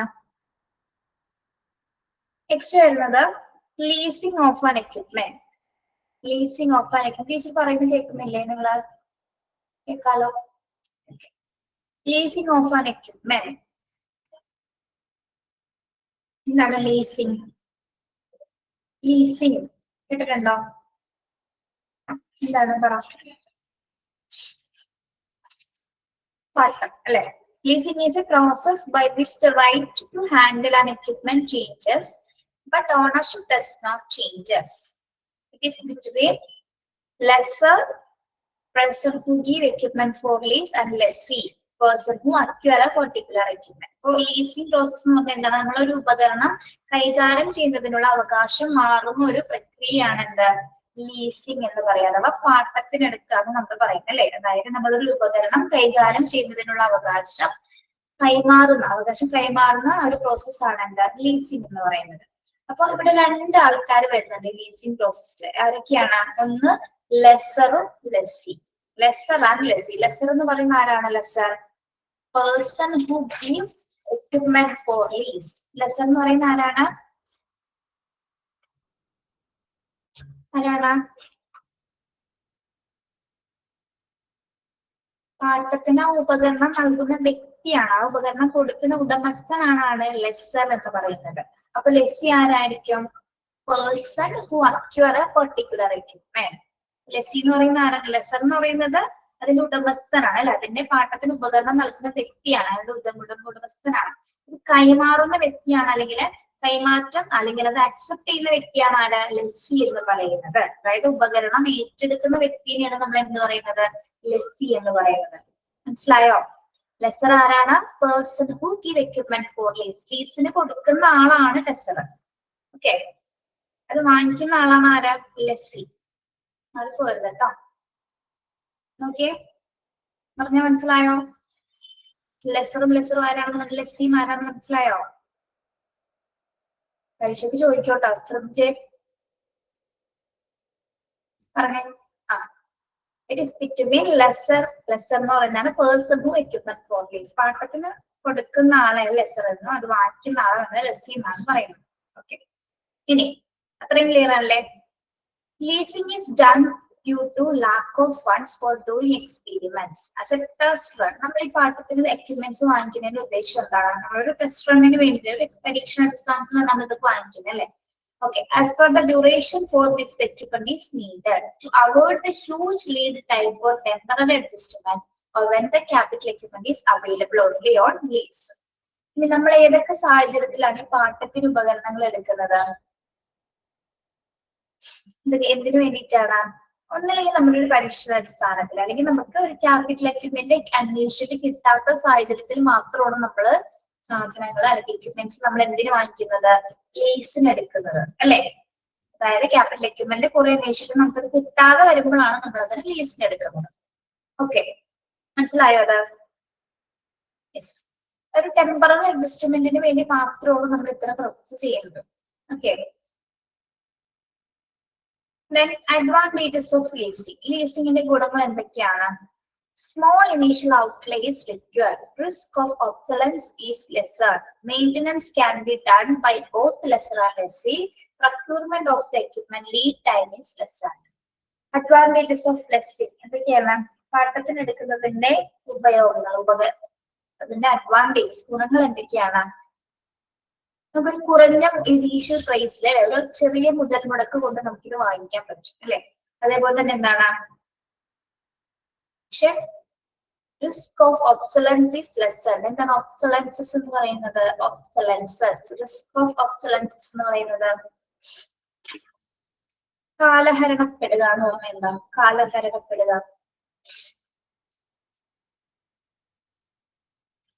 അറിയാമോ ലക്ഷ്മി?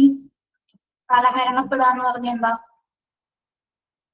എക്സ്പേർഡ് ആവുക അല്ലെ, അല്ലെങ്കിൽ ഓൾഡ് ഫാഷൻ, അല്ലെങ്കിൽ എന്താണ് അതിന്റെ മോഡലൊക്കെ കുറയും. അതായത് ഓൾഡ് ഫാഷൻ ആയി കഴിഞ്ഞാൽ പിന്നെ എന്താണ് നമ്മൾ ആ സാധനം അധികം നാൾ ഉപയോഗിക്കില്ല അല്ലെ.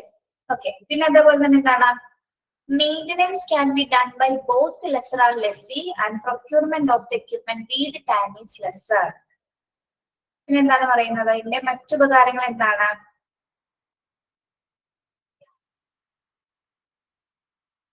പാട്ടത്തിന് എടുക്കുന്ന സമയത്ത് നമുക്ക് മറ്റൊരു ഉപകാരം എന്ന് പറഞ്ഞാൽ, ആദ്യത്തെ എന്ന് പറഞ്ഞാൽ ഒരു ഇനീഷ്യൽ പ്രൈസിൽ നമുക്കിത് വാങ്ങിക്കാൻ പറ്റും അല്ലെ. ഇനി മോഡൽ കുറഞ്ഞ സാധനങ്ങളാണെങ്കിൽ എന്താണ്? ഫാഷൻ കുറഞ്ഞ സാധനങ്ങളാണെങ്കിൽ അതിനനുസരിച്ചുള്ള പ്രൈസിൽ നമുക്കിത് വാങ്ങിക്കാൻ പറ്റും. പിന്നെ എന്താണ്? ലെസ്സറും ലെസ്സറും തമ്മിലുള്ള ഒരു ലീഡ് ടൈം അല്ലെങ്കിൽ എക്യുപ്മെന്റ് വാങ്ങിക്കുന്ന ആ ഒരു സമയപരിധി നമുക്ക് കുറഞ്ഞ കാലയളവിൽ മാത്രമേ അത് എടുക്കാൻ സാധിക്കൂ. ഒരുപാട് നാളത്തേക്കുള്ള ഒരു പാട്ട് എടുക്കേണ്ട ഒരു സിറ്റുവേഷൻ അവിടെ വരുന്നില്ല.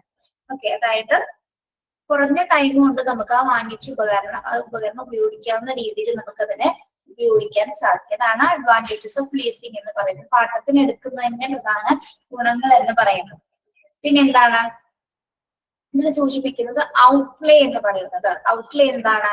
an amount of money spent on something. Outlay എന്ന് പറഞ്ഞാൽ എന്താണ്? ഒരു സാധനം നമ്മൾ വാങ്ങാനായിട്ട് ചിലവാക്കുന്ന തുക, അതാണ് ഔട്ട്ലേ എന്ന് പറയുന്നത് അല്ലെ. an amount of money spent on something. അതായത് ഒരു സാധനം എക്യുപ്മെന്റ് വാങ്ങാൻ വേണ്ടി നമ്മൾ ചിലവാക്കുന്ന തുകയാണ് ഔട്ട്ലേ എന്ന് പറയുന്നത്. then obsolescence എന്ന് പറയുന്നത് എന്താണ്? നമ്മൾ നേരത്തെ പറഞ്ഞ കാര്യങ്ങൾ ഒന്നുകൂടി എടുത്തു പറയാൻ ഇവിടെ. obsolescence, the process of becoming outdated or old fashioned and no longer used.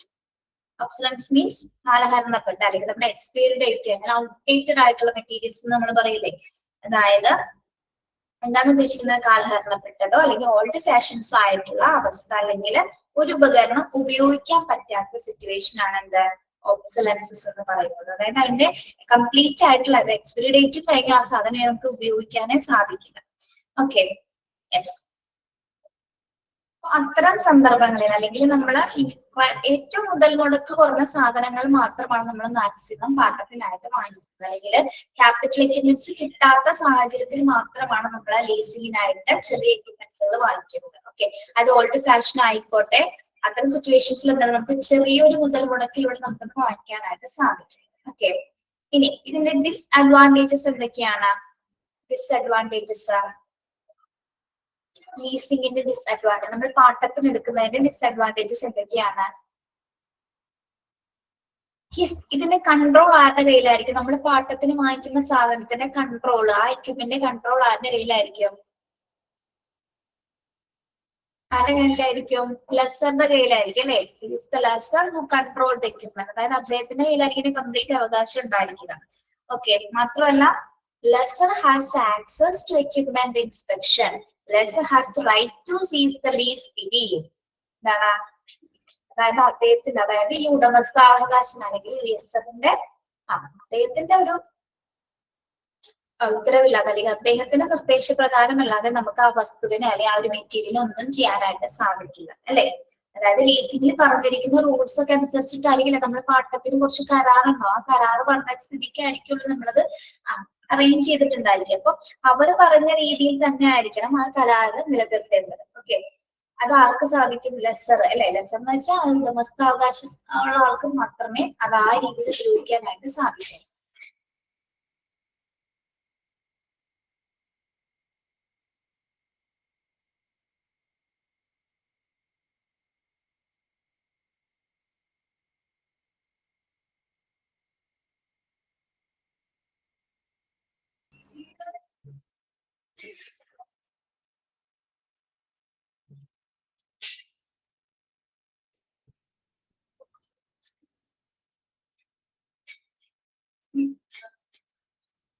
Okay, നിങ്ങൾ ഇവിടെ പഠിക്കേണ്ട ഒരു കാര്യം എന്ന് പറയുന്നത് ഈ ലീസിംഗ് ഓഫ് ആൻ എക്യുപ്മെന്റിൽ നിങ്ങൾ ആരാണ് ലെസർ എന്നും എന്താണ് ലീസിംഗും ആരാണ് ലെസി എന്നും മാത്രം നിങ്ങൾ പഠിച്ചാൽ മതി കേട്ടോ.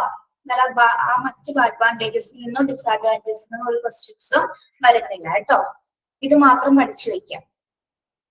കണ്ടോ, ലീസിംഗ് ഓഫ് ആൻ എക്യുപ്മെന്റിൽ എന്താണ് ലീസിംഗ് എന്ന് പഠിക്കണം, ആരാണ് ലെസർ എന്നും ആരാണ് ലെസി എന്നും പഠിക്കാം. ഓക്കെ, മനസ്സിലായോ പറഞ്ഞത്?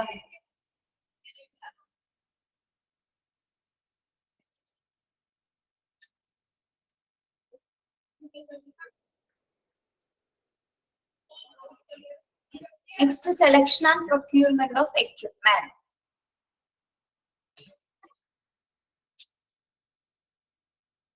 നമ്മളൊരു ഉപകരണം വാങ്ങിക്കുമ്പോൾ അതിന്റെ സെലക്ഷൻ, അതിന്റെ തിരഞ്ഞെടുപ്പുമായി ബന്ധപ്പെട്ട് ശ്രദ്ധിക്കേണ്ട കുറച്ച് കാര്യങ്ങളാണ് ഇവിടെ പറയുന്നത്. Select according to need or recommendation, take into account the effect of after sale service, spares availability, installation, operation or calibration, training and testing, manufacturers manual availability. നമ്മളൊരു സാധനം വാങ്ങിക്കുമ്പോൾ, ഒരു ഉപകരണം വാങ്ങിക്കുമ്പോൾ, ഒരു ഉപകരണം സെലക്ട് ചെയ്യുന്ന സമയത്ത് നമ്മൾ ശ്രദ്ധിക്കേണ്ട, അതിന്റെ സംഭരണവുമായി പ്രൊക്യൂർമെന്റുമായി ബന്ധപ്പെട്ട് ശ്രദ്ധിക്കേണ്ട കുറച്ച് കാര്യങ്ങൾ എന്തൊക്കെയാണ്? ഒന്ന്, select according to or recommendation. എന്താണ് select according to need or recommendation എന്ന് പറയുന്നത്? എന്താണ്? നമ്മൾ വാങ്ങിക്കാൻ പോകുന്ന സാധനം നമുക്ക് ഏറ്റവും കൂടുതൽ ഉപകാരപ്പെടുന്നത്, നമ്മൾ ഏത് ഡിപ്പാർട്ട്മെന്റിനാണോ വാങ്ങിക്കുന്നത് അതിന്റെ ആവശ്യത്തിനനുസരിച്ചിട്ടുള്ളതാണോ നമ്മൾ സെലക്ട് ചെയ്യുന്നതെന്ന് ആദ്യം തീരുമാനിക്കുക. ഓക്കെ, അതായത് യൂസർ ഡിപ്പാർട്ട്മെന്റിന്റെ ആവശ്യകതകള് അനുസരിച്ചിട്ട് വേണം നമ്മൾ ഉപകരണങ്ങൾ തിരഞ്ഞെടുക്കാൻ വേണ്ടി. അല്ലാതെ ആവശ്യമില്ലാത്തൊരു ഉപകരണം നമുക്ക് വാങ്ങിക്കേണ്ട കാര്യമില്ല അല്ലെ? അതായത് നമ്മൾ ഏത് ഡിപ്പാർട്ട്മെന്റിലേക്കാണോ ഉപകരണം വാങ്ങിക്കുന്നത് അതിന്റെ ആവശ്യകത അനുസരിച്ചിട്ടുള്ള ഉപകരണങ്ങൾ മാത്രം സെലക്ട് ചെയ്യുക. മനസ്സിലായോ? ഫസ്റ്റ് പോയിന്റ്, ഒരു ഉപകരണം വാങ്ങിക്കുമ്പോൾ നമ്മുടെ സെലക്ഷൻ പ്രോസസ്സുമായി ബന്ധപ്പെട്ട് വരുന്ന കാര്യം എന്താണ്? അതിന്റെ ആവശ്യകത ഉണ്ടോ എന്നുള്ളത് തിരിച്ചറിഞ്ഞിട്ട് മാത്രമായിരിക്കണം നമ്മൾ സെലക്ട് ചെയ്യേണ്ടത്. ഓക്കെ, ഇപ്പൊ എന്ത് സാധനങ്ങളാണെങ്കിലും ഇപ്പൊ ഹോസ്പിറ്റലോ ഓർഗനൈസേഷനോ അല്ല, നമ്മളുടെ ലൈഫിലെ കാര്യങ്ങളാണെങ്കിലും അല്ലെ, നമുക്ക് ആവശ്യമില്ലാത്ത നമ്മൾ വാങ്ങിക്കാറുണ്ടോ? സെലക്ട് ചെയ്യാറുണ്ടോ നമ്മള്?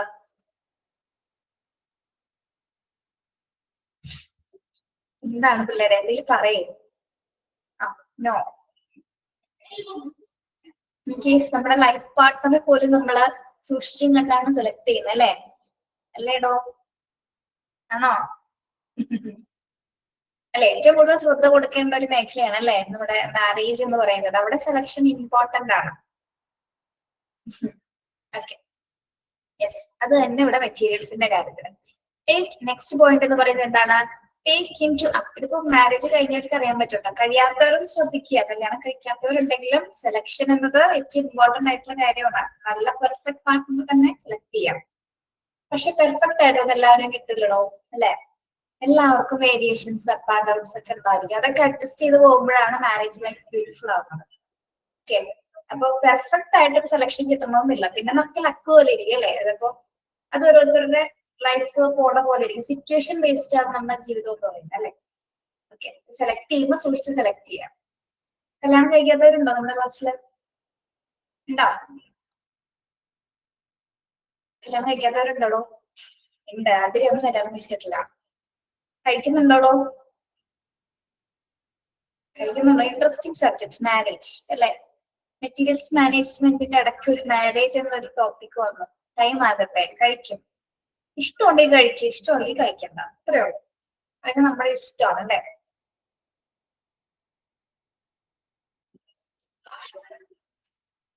കഴിച്ചാൽ നല്ലത്, കഴിച്ചില്ലെങ്കിലും നല്ലത്. നിങ്ങൾ എന്തിനോട് യോജിക്കുന്നു? കഴിക്കുന്നതിനോടാണോ കഴിക്കാതിരിക്കുന്നതിനോടാണോ യോജിക്കുന്നത്? അതൊക്കെ ഒന്നും നമുക്ക് പറയാൻ പറ്റില്ല, നമ്മുടെ കയ്യിലുള്ള കാര്യമല്ല അല്ലെ? ഇതൊക്കെ ലക്കാണ്. 50-50 ആണ്. എന്റെ കഴിഞ്ഞിടോ, എന്റെ കഴിഞ്ഞു. നിങ്ങൾ ഉറപ്പില്ലേ? എന്റെ കഴിഞ്ഞു. ഇതല്ല ഞാൻ ഇത്ര എക്സ്പീരിയൻസ് ആയിട്ട് പറയുന്നത്. എനിക്ക് പക്ഷെ കുഴപ്പമൊന്നുമില്ല. ഞാൻ എന്റെ പേഴ്സണൽ ഇതിലാണ് ഞാൻ പോകുന്നത്. അങ്ങനെ പോകാൻ പ്രശ്നമുള്ള നമ്മൾ ആരെങ്കിലും കഠിനമായിട്ട് ജീവിക്കുമ്പോഴാണ് പ്രശ്നം. അങ്ങനെയൊന്നും വേണ്ട. നമ്മൾ ഇൻഡിപെൻഡന്റ് ആയിട്ട് ജീവിച്ച ഒരു പ്രശ്നമില്ല.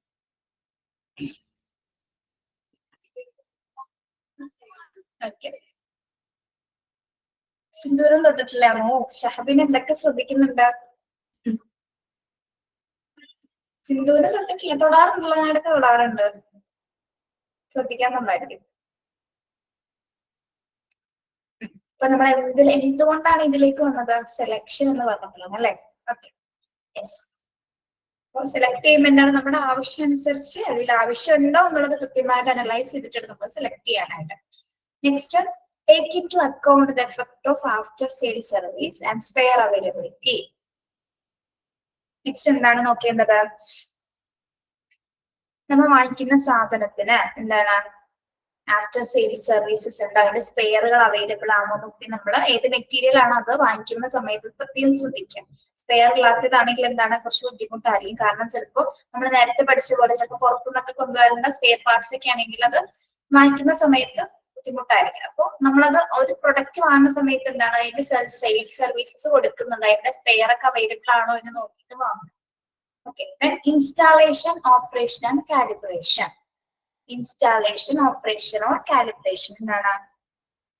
വാങ്ങിച്ച സാധനം നമുക്ക് ഇൻസ്റ്റാൾ ചെയ്യണം, കൃത്യമായിട്ട് ഇൻസ്റ്റാൾ ചെയ്യാൻ പറ്റണം, ഓപ്പറേറ്റ് ചെയ്യാൻ പറ്റണം. പിന്നെ എന്താണ്? അത് ഓപ്പറേറ്റ് ചെയ്യാൻ പോകുമ്പോൾ നമ്മൾ വാങ്ങിച്ച പ്രൊഡക്റ്റ്, ഇപ്പൊ എക്സ്റേ മെഷീൻ ആണ് വാങ്ങിച്ചെങ്കിൽ അത് ഉപയോഗിക്കുന്ന ആൾക്ക് കൃത്യമായ രീതിയിൽ അത് ഉപയോഗിക്കാൻ പറ്റും അല്ലെ?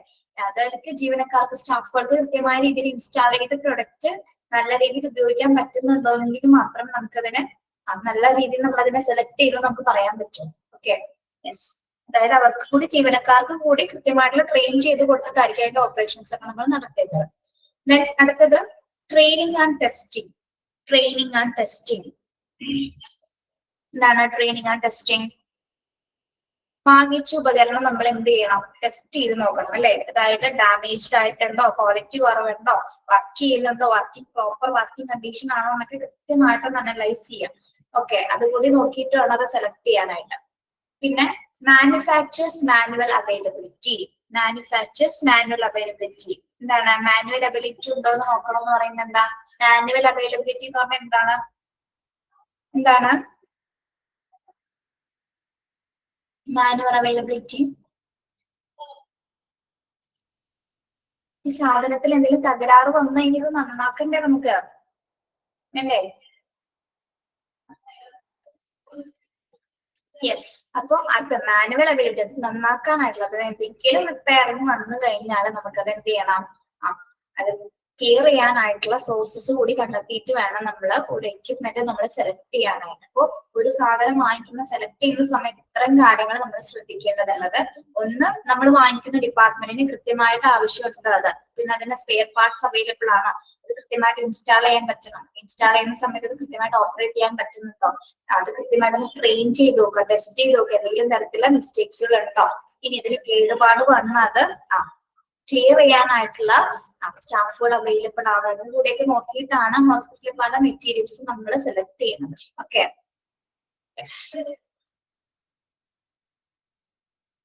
അടുത്തത് authority and responsibility of purchasing department.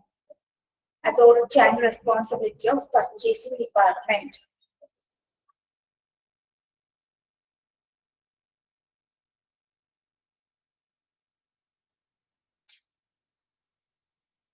ഇത് ഇമ്പോർട്ടന്റ് ആണ് കേട്ടോ, പഠിക്കണം. പർച്ചേസിംഗ് ഡിപ്പാർട്ട്മെന്റിന്റെ റെസ്പോൺസിബിലിറ്റീസ് എന്തൊക്കെയാണെന്ന് കേട്ടോ. Okay. Authority to commit the fund of the hospital for the procurement of goods and services. Okay. First responsibility എന്താണ് പർച്ചേസിംഗ് ഡിപ്പാർട്ട്മെന്റിന്റെ? അതായത് മെറ്റീരിയൽസ് വാങ്ങിക്കുന്ന ഗുഡ്സ് വാങ്ങിക്കുന്നതിന് വേണ്ടിയിട്ടുള്ള ഫണ്ട് നൽകാനുള്ള അനുവാദം ആർക്കാണ്? പർച്ചേസിംഗ് ഡിപ്പാർട്ട്മെന്റിനാണുള്ളത്, അല്ലെ? അതായത് ഹോസ്പിറ്റൽ പർച്ചേസിംഗ് ഡിപ്പാർട്ട്മെന്റിനാണ് ഫണ്ട് നൽകാനുള്ള അധികാരമുള്ളത്. ഓക്കെ. അതായത് ഒരു എക്യുപ്മെന്റ് വാങ്ങിക്കണമെങ്കിൽ അത് വാങ്ങിക്കാനുള്ള ഫണ്ട്സ് അനുവദിക്കാനുള്ള അധികാരം ആർക്കാണ്? പർച്ചേസിംഗ് ഡിപ്പാർട്ട്മെന്റിനാണുള്ളത്. ഓക്കെ. അതിന്റെ റെസ്പോൺസിബിലിറ്റിയാണ്. ദെൻ സെക്കൻഡ് വൺ റെസ്പോൺസിബിലിറ്റി എന്ന് പറയുന്നത് എന്താണ്? To fulfill the needs of the department when justified. അതായത് എല്ലാ ഡിപ്പാർട്ട്മെന്റ്സിന്റെ ആവശ്യാനുസരണം അതൊക്കെ നേടിക്കൊടുക്കുക. അതായത് അവർക്ക് എന്തൊക്കെയാണ് ആവശ്യങ്ങൾ അതിനനുസരിച്ചിട്ട് അവരുടെ നീഡ് അനുസരിച്ചിട്ട് അത് ഫുൾഫിൽ ചെയ്ത് കൊടുക്കുക, അത് ക്ലിയർ ചെയ്ത് കൊടുക്കുക, ആവശ്യാനുസരണം അത് ലഭ്യമാക്കുക എന്നുള്ളതാണ് പർച്ചേസിംഗ് ഡിപ്പാർട്ട്മെന്റിന്റെ മറ്റൊരു ഉത്തരവാദിത്വം എന്ന് പറയുന്നത്. ഓക്കെ. മനസ്സിലായോ? രണ്ടാമത്തേത്. ആദ്യത്തേത് എന്താണ്? എല്ലാത്തരം ഫണ്ട് പർച്ചേസിംഗ് ഫണ്ട് അനുവദിക്കാനുള്ള അധികാരവും. രണ്ടാമത്തെ എന്താണ്? എല്ലാ ഡിപ്പാർട്ട്മെന്റ്സിന്റെ ആവശ്യകതകൾ അറിഞ്ഞുകൊണ്ടത് ഫുൾഫിൽ ചെയ്യാനുള്ള റെസ്പോൺസിബിലിറ്റി പർച്ചേസിംഗ് ഡിപ്പാർട്ട്മെന്റിന്റേതാണ്. അടുത്തത് എന്താണ്? Responsibility for evaluation of specification. If incomplete or incorrect has the authority to challenge specifications. എന്താണ് അടുത്തത്? അടുത്ത റെസ്പോൺസിബിലിറ്റി എന്താണ്?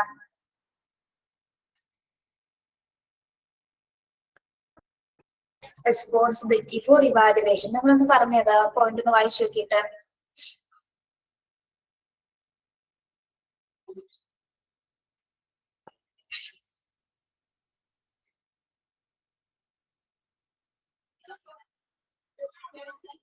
എന്താണ്?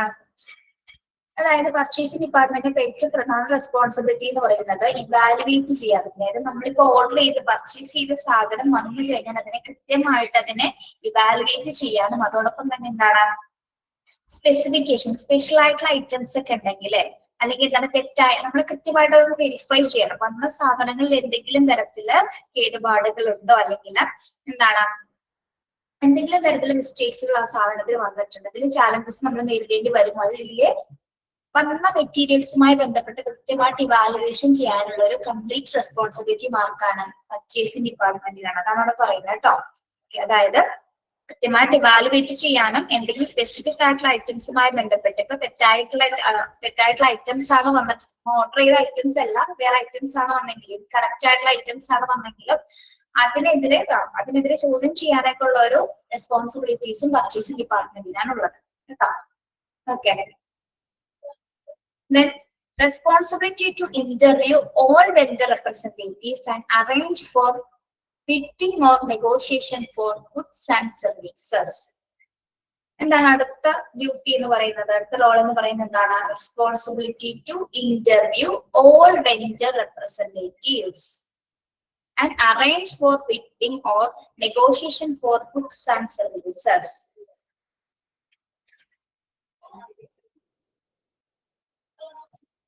എന്തിന്റെ ഉത്തരവാദിത്വം ഉണ്ടെന്നാണ് ഇവിടെ പറയുന്നത്? എല്ലാ വെൻഡേഴ്സിനും അല്ലെ, എല്ലാ കച്ചവടക്കാരിൽ നിന്നും അവരെല്ലാവരും ഓരോ കച്ചവടക്കാരെ പ്രതിനിധീകരിച്ചിട്ട് റെപ്രസെന്റേറ്റീവ്സ് ഉണ്ടായിരിക്കും അല്ലെ.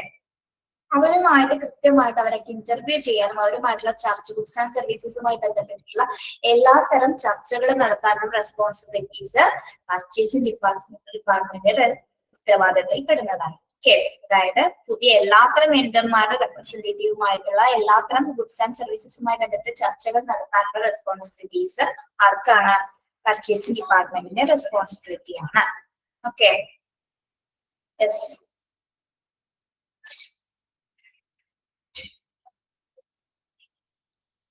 ബിഡിങ് എന്താണെന്ന് അറിയാലോ, ലേലം. അതായത് ചർച്ച മാത്രമല്ല, ഇപ്പൊ ലേലം വിളിക്കുന്ന കാര്യമാണെങ്കിൽ പോലും എന്താണ്, മെറ്റീരിയൽസുമായി ബന്ധപ്പെട്ടുള്ള ലേലം ആണെങ്കിൽ പോലും അതിന്റെ എല്ലാ റെസ്പോൺസിബിലിറ്റിയും കൈകാര്യം ചെയ്യുന്നത് പർച്ചേസിംഗ് ഡിപ്പാർട്ട്മെന്റ് ആണ് കേട്ടോ. പിന്നെ എന്താണ് last one? To get correct quality, quantity and economical price and to supply materials as needed for the various departments. To get correct quality and quantity at the economical price and to supply materials as needed for the various departments. എന്താണ് last പോയിന്റിൽ പറയുന്നത്? എന്താണ് ഇവരുടെ പ്രധാന ഉത്തരവാദിത്വം എന്ന് പറയുന്നത്? എന്താണ്, നമ്മള് ഓരോ ഡിപ്പാർട്ട്മെന്റും ഓർഡർ ചെയ്തിട്ടുള്ള മെറ്റീരിയൽസ് കറക്റ്റ് ക്വാളിറ്റിയില്, കറക്റ്റ് ക്വാണ്ടിറ്റിയില്, അല്ലെങ്കിൽ കൃത്യമായിട്ടുള്ള പ്രൈസില്, കൃത്യമായിട്ടുള്ള സബ് മെറ്റീരിയൽസ് എല്ലാം തന്നെ ഓരോ ഡിപ്പാർട്ട്മെന്റ്സിലേക്കും ആവശ്യാനുസരണം എന്താണ് സപ്ലൈ ചെയ്യാനായിട്ട് സാധിക്കണം. ആർക്ക്? Purchasing department. അത് അവരുടെ പ്രധാനപ്പെട്ട റെസ്പോൺസിബിലിറ്റിയിൽ ഒന്നാണ്. ഓക്കെ, അതായത് ടു കറക്റ്റ് ക്വാളിറ്റിക്കും ക്വാണ്ടിറ്റിക്കും ഉള്ള എല്ലാ എക്കണോമിക്കൽ പ്രൈസിനനുസരിച്ചിട്ടുള്ള എല്ലാ സപ്ലൈസസും എല്ലാ മെറ്റീരിയൽസും എന്താണ് ആവശ്യാനുസരണം വേരിയസ് ഡിപ്പാർട്ട്മെന്റിലേക്ക് പ്രൊവൈഡ് ചെയ്യാനായിട്ട് ആരാണ് ചെയ്യേണ്ടത്? പർച്ചേസിംഗ് ഡിപ്പാർട്ട്മെന്റിന്റെ പ്രധാന ഡ്യൂട്ടിയിൽ ഉൾപ്പെടുന്നതാണ്. ഓക്കെ, അപ്പൊ ഇത് ഇമ്പോർട്ടന്റ് ആണ് കേട്ടോ. പർച്ചേസിംഗ് ഡിപ്പാർട്ട്മെന്റിന്റെ റെസ്പോൺസിബിലിറ്റീസ് നിങ്ങൾ പഠിക്കണം. എന്നോട് പറയാം എന്തൊക്കെയാണ്? Authority to commit the funds of the hospital procurement of goods. Hospital പ്രൊക്യൂർമെന്റുമായി ബന്ധപ്പെട്ടിട്ടുള്ള എല്ലാത്തരം ഗുഡ്സിന്റെ ഫണ്ട്സുകൾ അനുവദിക്കുന്നത് ആരാണ്? പർച്ചേസിംഗ് ഡിപ്പാർട്ട്മെന്റ് ആണ്. അതേപോലെ തന്നെ എന്താണ്, എല്ലാ ഡിപ്പാർട്ട്മെന്റ്സിന്റെയും ആവശ്യാനുസരണം അതൊക്കെ നീഡ്സ് ഫുൾഫിൽ ചെയ്യാനുള്ള ഉത്തരവാദിത്തം അവരുടേതാണ്. അതോടൊപ്പം തന്നെ എല്ലാ മെറ്റീരിയൽസും ഇവാലുവേറ്റ് ചെയ്യുന്നതും അല്ലെങ്കിൽ ഏതെങ്കിലും ഇൻകറക്റ്റ് ആയിട്ടുള്ള മെറ്റീരിയൽസ് വന്നു കഴിഞ്ഞാൽ അതിനൊക്കെ കറക്റ്റ് ചെയ്യുന്നതൊക്കെ ഇവരുടെ ഡ്യൂട്ടീസിൽ ഉൾപ്പെടുന്നതാണ്. പിന്നെ എന്താണ്, എല്ലാ എൻറ്റേഴ്സ്, എല്ലാ കച്ചവടക്കാരിൽ നിന്നും റെപ്രസെന്റേറ്റീവ്സുമായിട്ടും ലേലക്കാരുമായിട്ടുള്ള ഒരു ഇന്റർവ്യൂസ് അല്ലെങ്കിൽ അവരുമായിട്ടുള്ള ചർച്ച നടത്തുന്നതും പർച്ചേസിംഗ് ഡിപ്പാർട്ട്മെന്റ് ആണ്. അതോടൊപ്പം തന്നെ എന്താണ്, എല്ലാ ഡിപ്പാർട്ട്മെന്റ്സിലേക്കും കറക്റ്റ് അളവിലാണോ, കറക്റ്റ് ക്വാണ്ടിറ്റിയിലാണോ മെറ്റീരിയൽസ് ലഭ്യമായിട്ടിരിക്കുന്നതൊക്കെ അനലൈസ് ചെയ്യുന്നതൊക്കെ ആരാണ്? വേരിയസ് ഡിപ്പാർട്ട്മെന്റ്സിലേക്ക് എത്തിച്ചു കൊടുക്കുന്നതും ആരാണ്? പർച്ചേസിംഗ് ഡിപ്പാർട്ട്മെന്റിന്റെ പ്രധാന റെസ്പോൺസിബിലിറ്റിയാണ്. ഓക്കെ, ഒന്ന് വായിച്ചു നോക്കിയേ.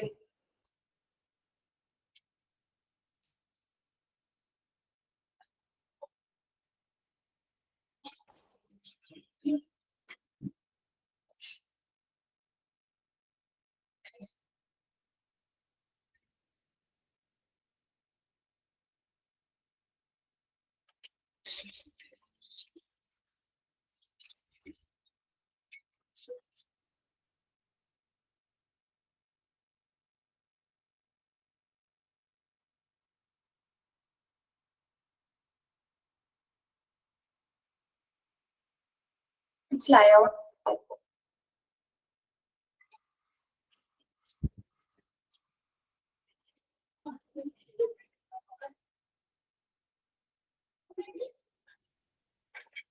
ഓക്കെ, ക്ലിയർ ആണോ?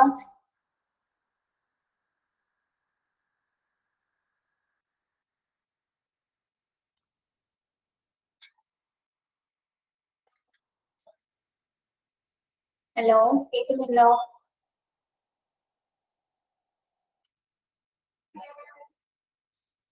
ഓക്കെ, ഇത് പഠിക്കണം കേട്ടോ, ഇമ്പോർട്ടന്റ് ആണ്. ഇനി നമ്മൾ നെക്സ്റ്റ് നോക്കുന്നത് job description of purchasing manager. Job description of purchasing manager നമ്മളിപ്പോ പഠിച്ചത് പർച്ചേസിംഗ് ഡിപ്പാർട്ട്മെന്റിന്റെ റെസ്പോൺസിബിലിറ്റീസ് ആണ് അല്ലെ. ഓക്കെ, ഇനി നോക്കുന്നത് എന്താണ്? പർച്ചേസിംഗ് മാനേജറുടെ ജോബ് ഡിസ്ക്രിപ്ഷൻ, അതിന്റെ ജോബ് ഡ്യൂട്ടീസ് എന്തൊക്കെയാണെന്നാണ് കേട്ടോ. ഇതിൽ ഇമ്പോർട്ടൻസ് പോയിന്റ് ഏതൊക്കെയാണ് ഞാൻ പറഞ്ഞുതരാം, അത് മാത്രം പഠിക്കാം. The person that normally run the purchasing department is called the purchasing manager. ആരാണ് purchasing manager എന്ന് പറയുന്നത്? ആരാണ്? ഓൾറെഡി ഒരു പർച്ചേസിംഗ് ഡിപ്പാർട്ട്മെന്റിന് അതിന്റേതായ രീതിയിൽ അത് മാനേജ് ചെയ്ത് കൊണ്ടുപോകുന്ന ഒരു പെർട്ടിക്കുലർ പേഴ്സൺ ആണ് ആര്? പർച്ചേസിംഗ് മാനേജർ എന്ന് നമ്മൾ പറയുന്നത്. ആ ഒരു മാനേജ്മെന്റ് കൃത്യമായ രീതിയിൽ പരിപാലിക്കുന്ന ഒരു വ്യക്തിയാണ് ആര്? പർച്ചേസിംഗ് മാനേജർ എന്ന് പറയുന്നത്. ഒരുപാട് റെസ്പോൺസിബിലിറ്റി അദ്ദേഹത്തിന്റെ കീഴിൽ വരുന്നുണ്ട്. Okay. The purchasing job description is strategic in nature and usually consists of the following. അപ്പോൾ ഇദ്ദേഹത്തിന്റെ ജോബ് ഡിസ്ക്രിപ്ഷൻ എന്ന് പറയുന്നത് കുറച്ച് തന്ത്രപരമായിട്ടുള്ള രീതിയിലുള്ള ജോബ് ഡ്യൂട്ടീസ് ആണ് ഇദ്ദേഹത്തിനുള്ളത്. ഓക്കെ. അപ്പൊ അതെന്തൊക്കെയാണ് നമുക്ക് നോക്കാം. Maintaining the purchasing policy and ensuring that all purchase stick to it. അതിന്റെ ആദ്യത്തെ ജോബ് ഡിസ്ക്രിപ്ഷൻ എന്താണ്? Maintaining the purchasing policy and ensuring that all purchase stick to it. എന്താണ്?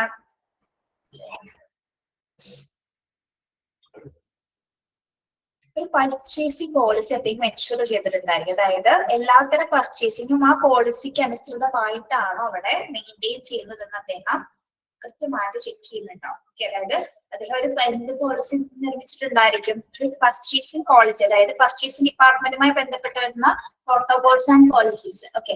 അതിനനുസരിച്ച് തന്നെയാണോ അവിടെ പർച്ചേസിംഗ് നടക്കുന്നതെന്ന് കൃത്യമായിട്ട് അനലൈസ് ചെയ്യുന്നതിന്റെ ഡ്യൂട്ടി ഇദ്ദേഹത്തിന്. ഓക്കെ. അപ്പൊ ആ അപ്ലിക്കേഷൻ, ആ പോളിസീസ് അനുസരിച്ച് തന്നെയാണോ പർച്ചേസിംഗ് സ്റ്റിക്സുകൾ പ്രവർത്തിക്കുന്നതെന്ന് അദ്ദേഹം അനലൈസ് ചെയ്യും. Then second one എന്താണ്? Choosing the suppliers that the company will deal with and keeping the legal interaction with them. Choosing the suppliers that the company will deal with and keeping the legal interactions with them. എന്താണ് second duty എന്ന് പറയുന്നത്? എങ്ങനെയുള്ള ആൾക്കാരുമായിട്ടായിരിക്കും ഇദ്ദേഹം dealings നടത്തുന്നത്? Choose ചെയ്തിരുന്നു already ഏതൊക്കെ സപ്ലയേഴ്സേഴ്സ് ആണെന്ന് അവർക്ക് ഓൾറെഡി നല്ല കമ്പനീസിന് മാത്രം, ഇത് ഡീലേഴ്സിന് മാത്രം ഹോസ്പിറ്റൽസ് ചൂസ് ചെയ്തിട്ടുണ്ടായിരിക്കും അല്ലെ. അപ്പം അങ്ങനെ അംഗീകൃതമായിട്ടുള്ള കമ്പനീസിന് മാത്രമായിരിക്കും ഇവർ എന്ത് ചെയ്യുന്നത്? ഇന്ററാക്ഷൻസ്, ലീഗൽ ഇന്ററാക്ഷൻസ് കൈകാര്യം ചെയ്യുന്നത്. ഓക്കെ. അപ്പൊ അത് ചെയ്യുന്നത് ആരാണ്? പർച്ചേസിംഗ് മാനേജറുടെ ഡ്യൂട്ടിയാണ് കേട്ടോ. അതായത് ലിസ്റ്റ് ഓഫ് വെൻഡേഴ്സിന്റെ ലിസ്റ്റ് ആരുടെ കയ്യിലുണ്ടാവും? ഇദ്ദേഹത്തിന്റെ കയ്യിലുണ്ടായിരിക്കും. അപ്പൊ അംഗീകൃതമായിട്ടുള്ള സപ്ലൈസിന് മാത്രമേ എന്താണ് ലീഗൽ ആക്ഷൻസിൽ അല്ലെങ്കിൽ നിയമപരമായിട്ടുള്ള ഇടപെടൽ നിർത്താനായിട്ട് അവരുമായിട്ടുള്ള ഡീലിങ്സ് മാത്രമേ ഇദ്ദേഹം കൈകാര്യം ചെയ്യുള്ളൂ. Okay. Then managing any SLAs, service level agreements. Underline ചെയ്യാം കേട്ടോ. Managing any SLAs, service level agreements that may be in place and managing any master agreements between the suppliers and the company. എന്താണ് managing SLAs എന്ന് പറയുന്നത്? Service level agreement എന്ന് പറഞ്ഞ എന്താ? Service level agreement നമ്മൾ guarantee, warranty എന്നൊക്കെ പറഞ്ഞു കേട്ടിട്ടില്ലേ? SLA എന്താണെന്ന് അറിയാമോ?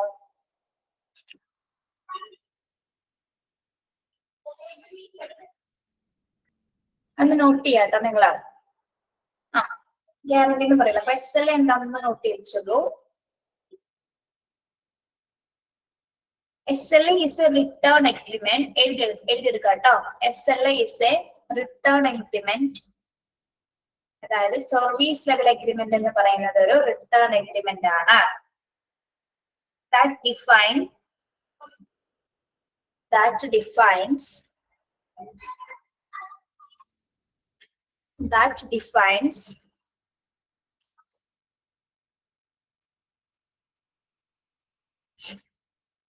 defines standard for support, standards, STANDARDS, standards for support, standards for support,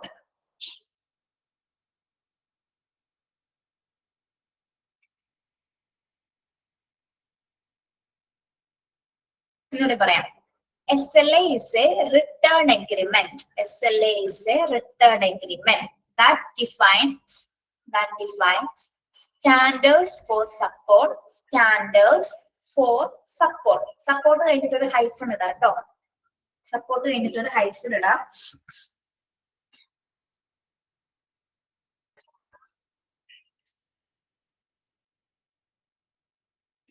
A customer service, ഇത് നമ്മളെ ഇൻ ഷോർട്ടിൽ പറയുകയാണെങ്കിൽ എ കസ്റ്റമർ സർവീസ് എഴുതാട്ടോ. A customer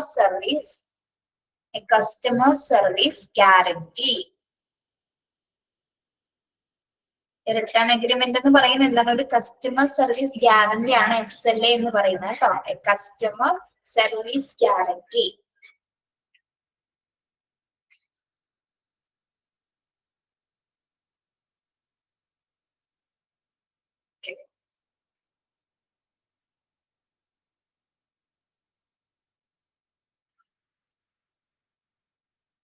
എഴുതാട്ടോ. അപ്പൊ നമ്മൾ SLA അഗ്രിമെന്റ്സ് അല്ലെങ്കിൽ സർവീസ് ലെവൽ അഗ്രിമെന്റ്സ് ചെറിയ പർച്ചേസിനാണോ അല്ലെങ്കിൽ ചെറിയ കോൺട്രാക്റ്റിനാണോ വലിയ കോൺട്രാക്റ്റിനായിരിക്കും ഉപയോഗിക്കുന്നത്? എങ്ങനെയുള്ള അഗ്രിമെന്റ്സിനായിരിക്കും ഇത് ഉപയോഗിക്കുന്നത്? ചെറിയ കോൺട്രാക്റ്റിനാണോ വലിയ കോൺട്രാക്റ്റിനായിരിക്കോ ഇങ്ങനെയുള്ള അഗ്രിമെന്റ്സുകൾ പർച്ചേസ് മാനേജർ സ്വീകരിക്കുന്നത്? Usually part of a large കോൺട്രാക്റ്റിന് മാത്രമാണ് നമ്മൾ ഈ സർവീസ് ലെവൽ അഗ്രിമെന്റ്സുകൾ സ്വീകരിക്കുന്നത് അല്ലെ. വലിയ തരത്തിലുള്ള സർവീസിന് മാത്രമാണ് അല്ലെങ്കിൽ അത്തരം പർച്ചേസിന് മാത്രമാണ് നമ്മൾ ഉപയോഗിക്കുന്നത്. Okay, yes. അപ്പൊ എല്ലാ തരത്തിലുള്ള സർവീസ് ലെവൽ അഗ്രിമെന്റ്സുകളും മാനേജ് ചെയ്യുകയും പിന്നെന്താണ്, that may be in place and managing any master agreements between the supplier and the company. ഇനി അത് കൂടാതെ തന്നെ എന്താണ്, എന്തെങ്കിലും മറ്റ് മാസ്റ്റർ അഗ്രിമെന്റ്സുകളൊക്കെ ഉണ്ടെങ്കിൽ സപ്ലയറും അല്ലെങ്കിൽ പർച്ചേസ് മാനേജറും തമ്മിലുള്ള എന്തെങ്കിലും തരത്തിലുള്ള മറ്റ് അഗ്രിമെന്റ്സുകൾ ഉണ്ടോ അതെല്ലാം തന്നെ കമ്പനിയുമായിട്ട് നേരിട്ട് മാനേജ് ചെയ്യുന്നതും ഇദ്ദേഹത്തിന്റെ ഡ്യൂട്ടിയിൽ ഉൾപ്പെടുന്നതാണ് കേട്ടോ. ഓക്കെ, മാസ്റ്റർ അഗ്രിമെന്റ്സ് വലിയ അഗ്രിമെന്റ്സ് ഉണ്ട് അല്ലെ. അതൊക്കെ കൈകാര്യം ചെയ്യുന്നതും ആരാണ്? പർച്ചേസിംഗ് മാനേജറുടെ റെസ്പോൺസിബിലിറ്റിയാണ്. Staff recruitment, training and management. Purchasing ഡിപ്പാർട്ട്മെന്റിലേക്ക് പുതിയ സ്റ്റാഫുകളെ റിക്രൂട്ട് ചെയ്യുന്നതും അവർക്ക് ആവശ്യാനുസരണം ട്രെയിനിങ് കൊടുത്ത് അവരെ മാനേജ് ചെയ്യുന്നതും ആരാണ്? പർച്ചേസിംഗ് മാനേജറാണ് കേട്ടോ. Staff recruitment, training and management. Okay, collaboration with other departments, especially the accounting, manufacturing and stock departments. ഇനി മറ്റ് ഡിപ്പാർട്ട്മെന്റ്സുമായിട്ട് ഇദ്ദേഹം കോർഡിനേറ്റ് ചെയ്ത് പ്രവർത്തിക്കുന്നു. ഏത് ഡിപ്പാർട്ട്മെന്റ്സുമായിട്ടാണ് കൊളാബറേഷൻസ് വരുന്നത്? പ്രത്യേകിച്ച് accounting department, manufacturing department, stock departments. ഈ 3 ഡിപ്പാർട്ട്മെന്റ്സുമായിട്ട് നല്ല രീതിയിൽ കൊളാബറേറ്റ് ചെയ്താണ് പർച്ചേസിംഗ് മാനേജർ പ്രവർത്തിക്കുന്നത്. ഓക്കെ, ഇമ്പോർട്ടന്റ് ആണ് കേട്ടോ. കൊളാബറേഷൻ, ഇങ്ങനൊരു ചോദ്യം ചോദിക്കാം. Who collaborate with other department especially accounting, manufacturing and stock department എന്ന് ചോദിച്ചാൽ ആൻസർ ആരാണ്? പർച്ചേസിംഗ് മാനേജർ ആണ് കേട്ടോ. ആരാണ് എല്ലാ ഡിപ്പാർട്ട്മെന്റ്സിനെയും കൊളാബറേറ്റ് ചെയ്യുന്നത് എന്ന് ചോദിച്ചാൽ ആൻസർ പർച്ചേസിംഗ് മാനേജർ ആണ്. മനസ്സിലായോ അവിടെ വരെ പറഞ്ഞത്?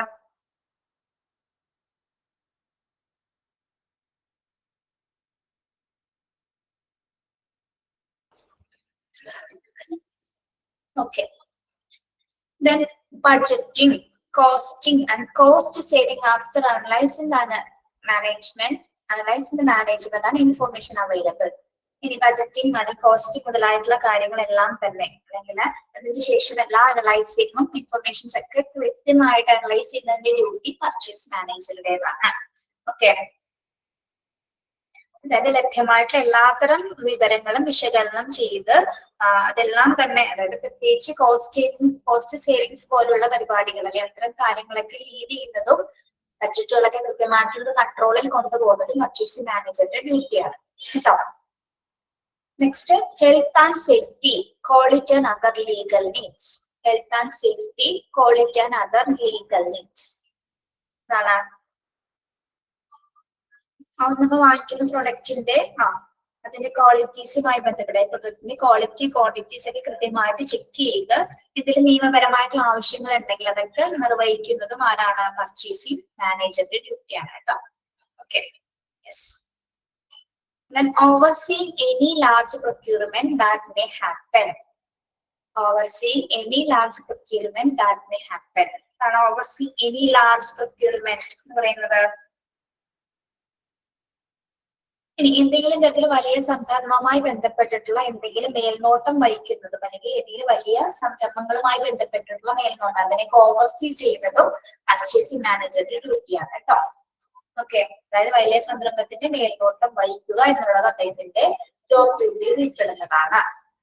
Then liaison communication or cooperation which make easy for a close working relationship between people. Okay, liaison എന്ന് പറഞ്ഞാൽ ആരാണ് liaison? Liaison means ബന്ധം ഉറപ്പിക്കുക, അതായത് മറ്റ് അതർ ഡിപ്പാർട്ട്മെന്റ്സ് ആയിക്കോട്ടെ അല്ലെങ്കിൽ മറ്റ് വർക്കിംഗ് കണ്ടീഷൻസിലുള്ള മറ്റു ഡിപ്പാർട്ട്മെന്റ്സുമായിട്ട് നല്ല രീതിയിലുള്ള കമ്മ്യൂണിക്കേഷൻ, നല്ല രീതിയിലുള്ള ആശയവിനിമയം അല്ലെങ്കിൽ എന്താണ് അവരോട് നല്ല രീതിയിലുള്ള സഹകരണ മനോഭാവത്തോടു കൂടി പ്രവർത്തിച്ചു പോകുക എന്നുള്ളതും ഇദ്ദേഹത്തിന്റെ റെസ്പോൺസിബിലിറ്റി ആണ്. ഓക്കെ, അതായത് നല്ല രീതിയിലുള്ള വർക്കിംഗ് റിലേഷൻഷിപ്സ് സ്റ്റാഫുകളുമായിട്ടും അതർ ഡിപ്പാർട്ട്മെന്റ്സുമായിട്ട് കോർഡിനേറ്റ് ചെയ്ത് കൊണ്ടുപോകുക അല്ലെങ്കിൽ കോർപ്പറേറ്റ് ചെയ്യുക എന്നുള്ളതും പർച്ചേസിംഗ് മാനേജറുടെ ഉത്തരവാദിത്തമാണ്. ഓക്കെ, നമുക്ക് പറഞ്ഞത് job description of purchasing manager ആണ് കേട്ടോ. ഇതിൽ നിങ്ങൾ പഠിക്കേണ്ടത് ഞാൻ പറഞ്ഞ പോയിന്റുകൾ ടിക്ക് ചെയ്യണേ. ഫസ്റ്റ് പോയിന്റ് ടിക്ക് ചെയ്യാം. സെക്കൻഡ് പോയിന്റ് SLA എന്നുള്ളത് അണ്ടർലൈൻ ചെയ്യാം കേട്ടോ. SLA അണ്ടർലൈൻ ചെയ്യാം. Then fifth point, collaboration with the other departments. No, fifth point എടുക്കുക. Fifth point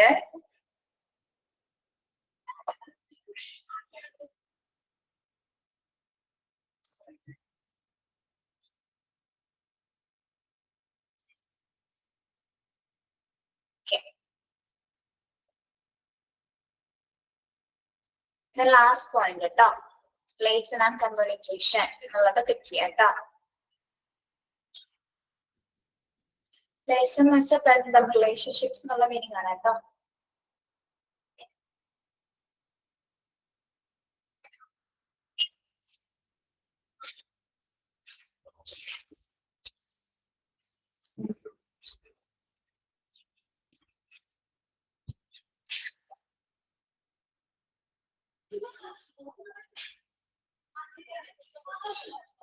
ഓക്കെ, ക്ലിയർ ആണോ? പർച്ചേസിംഗ് മാനേജറുടെ ജോബ് ഡിസ്ക്രിപ്ഷൻസ് ക്ലിയർ ആണോ?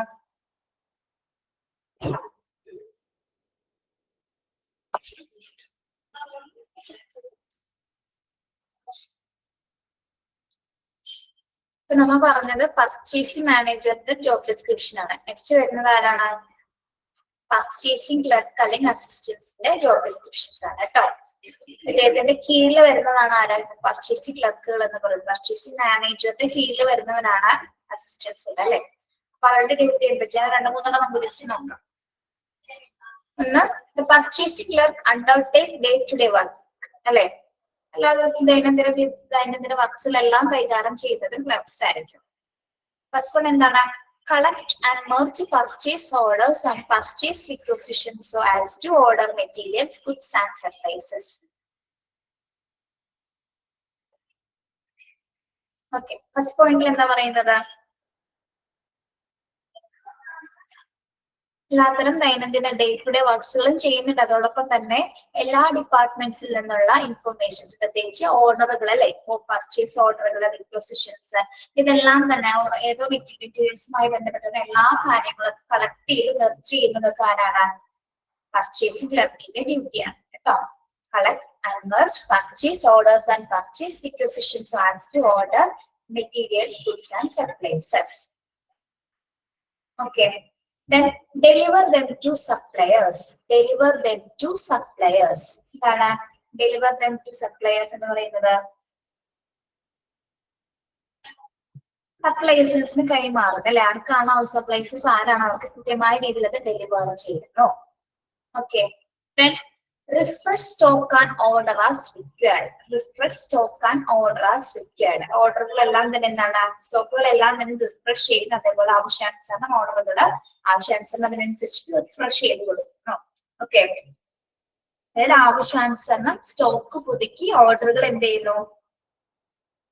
സ്റ്റോക്ക് പുതുക്കിയിട്ട് ഓർഡറുകൾ കൊടുക്കുകയാണ്. അത് ആരുടെ ഡ്യൂട്ടിയാണ്? പർച്ചേസിംഗ് ക്ലർക്കിന്റെ ഡ്യൂട്ടിയാണ്. ആവശ്യാനുസരണം നമ്മളുടെ സ്റ്റോക്കുകൾ പുതുക്കിയിട്ട് ഓർഡറുകൾ കൊടുക്കും. Okay. Then communicate with the supplier on daily basis. Communicate with the supplier on a daily basis. എന്താണ്? സപ്ലൈസുമായി സപ്ലയറുമായിട്ട് കൃത്യമായിട്ടുള്ള രീതിയിലുള്ള ഒരു ആശയവിനിമയം നടത്തും. അതായത് ഇപ്പൊ നമ്മൾ ഓർഡർ ചെയ്ത മെറ്റീരിയൽ എപ്പോ വരും, ഏത് സമയത്താണ് എത്തിച്ചേരുന്നത് എന്നുള്ള കാര്യങ്ങളൊക്കെ കമ്മ്യൂണിക്കേറ്റ് ചെയ്യുന്നതും ആരാണ്? പർച്ചേസിംഗ് ക്ലർക്കിന്റെ ഡ്യൂട്ടിയാണ് കേട്ടോ. ഓക്കെ. യെസ്.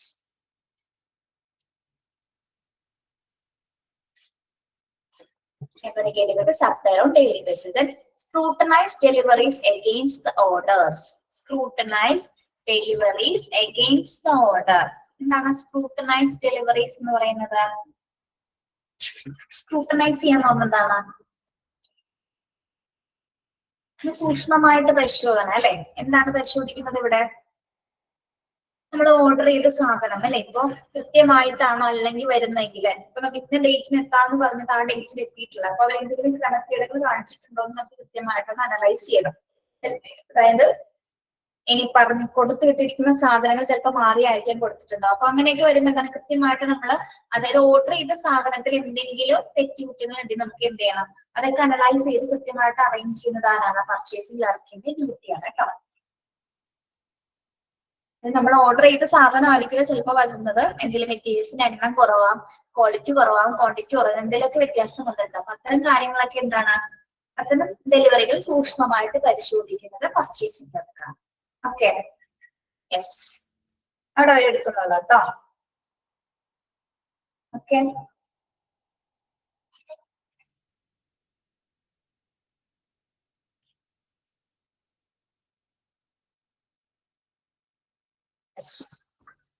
അത് അണ്ടർലൈൻ ചെയ്തിരുന്നത് സ്ക്രൂട്ടനൈസ് ഡെലിവറീസ് അഗെയിൻസ്റ്റ് ഓർഡേഴ്സ് അവിടെ വരെ എടുത്തിട്ടുള്ളൂ കേട്ടോ നമ്മളാണ്. ഓക്കെ. എടുത്ത് അത്ര നന്നായിട്ട് വായിക്കാം കേട്ടോ.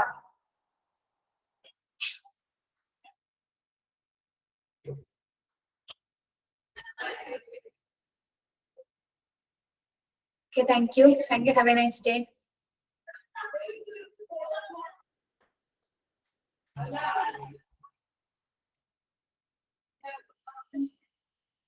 Okay, ശരി കേട്ടോ.